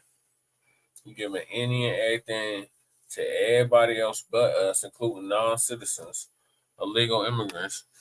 Man, once again, our issues are put on the back burner, and I ran for mayor so that our issues would not be put on the black back burner here in the mile-high income and now migrant flooded city. And they laughed and hee and caca about it, and now they having Johnston remorse. It's like so many are having Biden remorse. But you were warned. We told you. Can't say you were not told or warned. We told you back in 2019, Biden wasn't going to do nothing for us. Yeah, anybody with Trump, we just got to get Trump out. Vote Trump out. He has to go. And now they're saying that for Biden. Told you we was going to have the last laugh. But, speaking of which, you Democratic shields that still want to cape for the Democrats, you are invited to Baccs Black Experience Enhanced this Tuesday to tell us what tangible benefits we're going to get from a Biden administration. Because it's been 3 years of hiding Jim Crow Biden, and we ain't got nothing tangible. We still ain't met with Ice Cube behind the contract for Black America, and he lied and said, oh, we'll meet with you after the election. It still ain't happened. Still ain't got no anti-black hate crime bill, and we still ain't got no goddamn reparations or in the qualified immunity nationwide. My state was able to do it, but the rest of the states still have not got on board with it. So until then, y'all ain't getting nothing tangible. You ain't getting our vote, especially those of us that's 50 and under.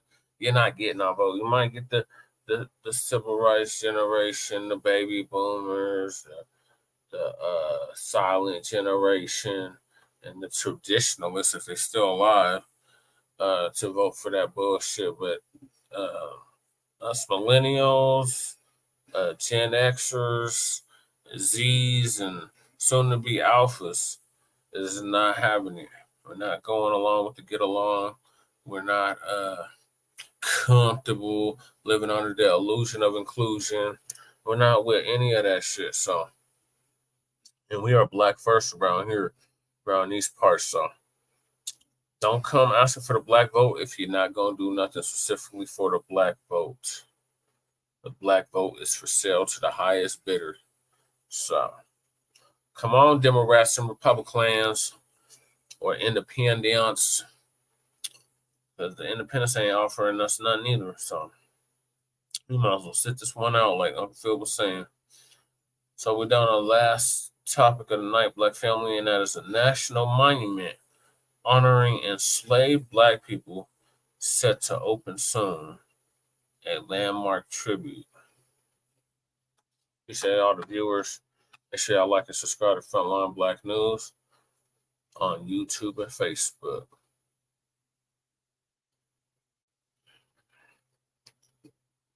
Let me find the video.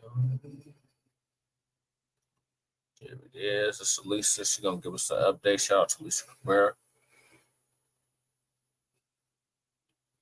Do you think it's true that you've got to forget something else to remember that Uber Eats has groceries? No, that's absurd. Hey, remember when you used to be a, what was it, a pepper lady? Wasn't it Cinnamon Sisters? Basil Babes. Saffron Squad? Nutmeg Maidens?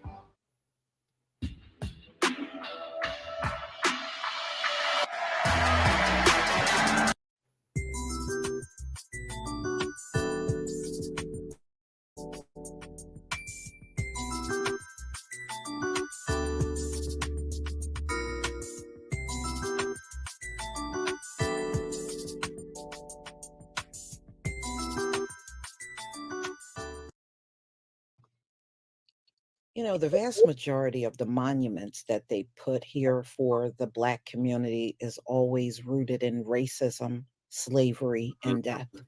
Racism, slavery, and death. Racism. Seriously, I remember when they opened that lynching museum. Some of you might have seen my video on that.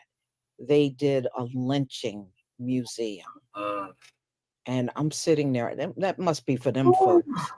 I don't think I've ever met one single Black man or woman that was asking for a lynching museum or said they wish one was around. I don't know where they get these people from. Let's get into it. National monument honoring enslaved Black people set to open. But don't these people walk around here talking about everybody was a slave? The Irish were slaves. Well, where's the Irish slave monuments? Exactly. How come y'all don't put that up, but y'all were slaves? Exactly. This one specifically says Black people, Black enslaved. So where's the Irish enslaved people museum? Right. Where is it? All right. So a new monument in Sculpture Park honoring 10 million enslaved Black people in the United States is opening next week in Montgomery, Alabama. 10 million enslaved Black people. Where are the cemeteries? Right. Where are the cemeteries? Cemeteries should be everywhere. Where are they? We know where they are. The Freedom Monument, Sculpture Park, and National Monument to Freedom will become the closest.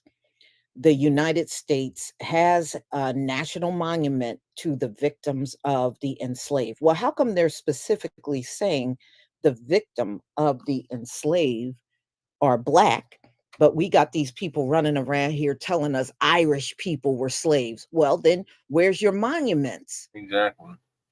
Where's your monuments, Irish people? Right. Where are your monuments if you were so enslaved? Yeah, You should be able to depict these pictures just like our people. We can pull up pictures during chattel slavery. You know, photography did exist back then. Yeah. So I don't know why we don't see this big field of Irish people working. And their toddlers out there working in that baking hot sun. I guess y'all must have forgot to photograph that during the time of chattel slavery. You forgot.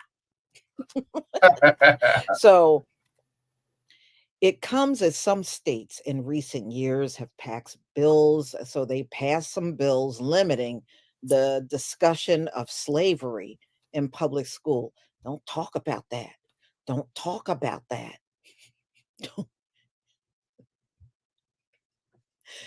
Oh, man. Advocacy groups, Equal Justice Initiative announced a project which will be part of its legacy sites, will open Wednesday after years of planning. The 17-acre site combines historical artifacts, contemporary art, original research, and first-person narratives to explore the institution of slavery, the lives of the enslaved Black people. I don't know why they keep leaving the Irish out, y'all. I'm just trolling. And the legacy of slavery in the US. The Freedom Monument Sculpture Park will have sculptures, totems, including a 170-year dwelling from cotton plantations and bricks made by enslaved people 175 years ago. Oh, I thought it was just agriculture. It's not just agriculture? Okay. National Monument to Freedom, standing 43 feet tall, 155 feet long, sits at the end of the sculpture park. It uses research from the 1870 census. Yeah, I went to that census to do my family tree. The first time the formerly enslaved Black people were able to formally record a surname.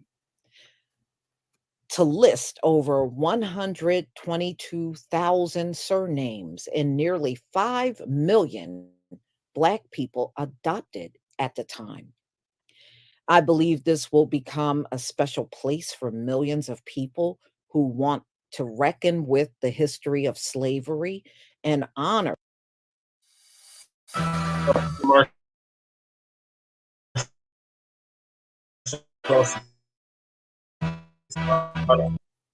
the lives of the people who endured tremendous hardship, but still found ways to love in the midst of sorrow. Hey, So this is what the founder of EJI said, Brian Stevenson, in a statement. Many of us are the heirs of, yes, sir. hope and It does make sense. You know what? This does not make me feel hope. Slave monument. No, it does not make me feel hope, y'all. And perseverance. Hell no, it don't make There me is a lot to learn at the site, and we want everyone to experience it. So, look like they got the old slave shacks, what they probably went in the woods for, because that's where many of them were. And it looks like those slave shacks I've seen down in Georgia. You got to really look when you go down there. They're all over the place, actually, but they're in wooded areas. So you got to really look, but they are still there, the slave shacks. Oh, yeah. So, Freedom Monument Sculpture Park will be part of EJI's legacy sites, which currently includes the Legacy Museum from Enslavement to Mass Incarceration. That's another monument. Okay. And they got the National Memorial for Peace and Justice in Montgomery. The Legacy Museum is located on the site where enslaved people were sold. Features holograms, interactive videos, artifacts connected to the history of enslavement and mass incarceration. It's the same thing. Mass incarceration is enslavement. That's why mostly the same people that are the offspring of those that were in chattel slavery are part of the mass incarceration. Yep. Yeah, kind of planned that one out, didn't you? Appreciate you tapping in. So anyway, the nearby National Memorial for Peace and Justice memorializes the thousands of Black people killed in lynchings.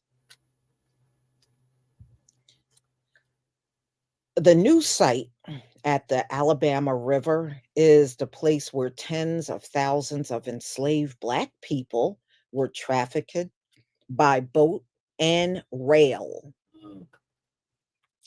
Now, once again, they didn't mention them Irish people as part of the enslaved. I wonder why they keep missing the Irish people, y'all.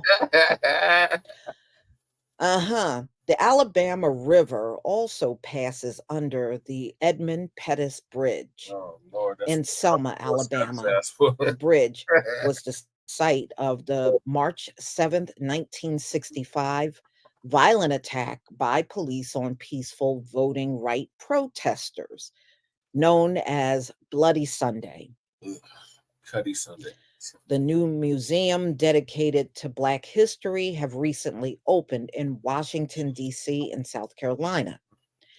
Those museums cover the story of the enslavement, but also civil rights and art. The other countries have opened museums or erected memorials to enslavement. The National Slavery Museum operates out of Liverpool, England, Lagos, Portugal, has a small museum confronting the international slave trade as a spot where it began. Yeah. I those of you that go visit, let me know the sense of pride that you felt while you were there, and let me know how happy you were to see slave shacks and hear about slavery and look at all kinds of monuments of how our people were lynched and done wrong and treated like dirt on a regular basis, kind of like now.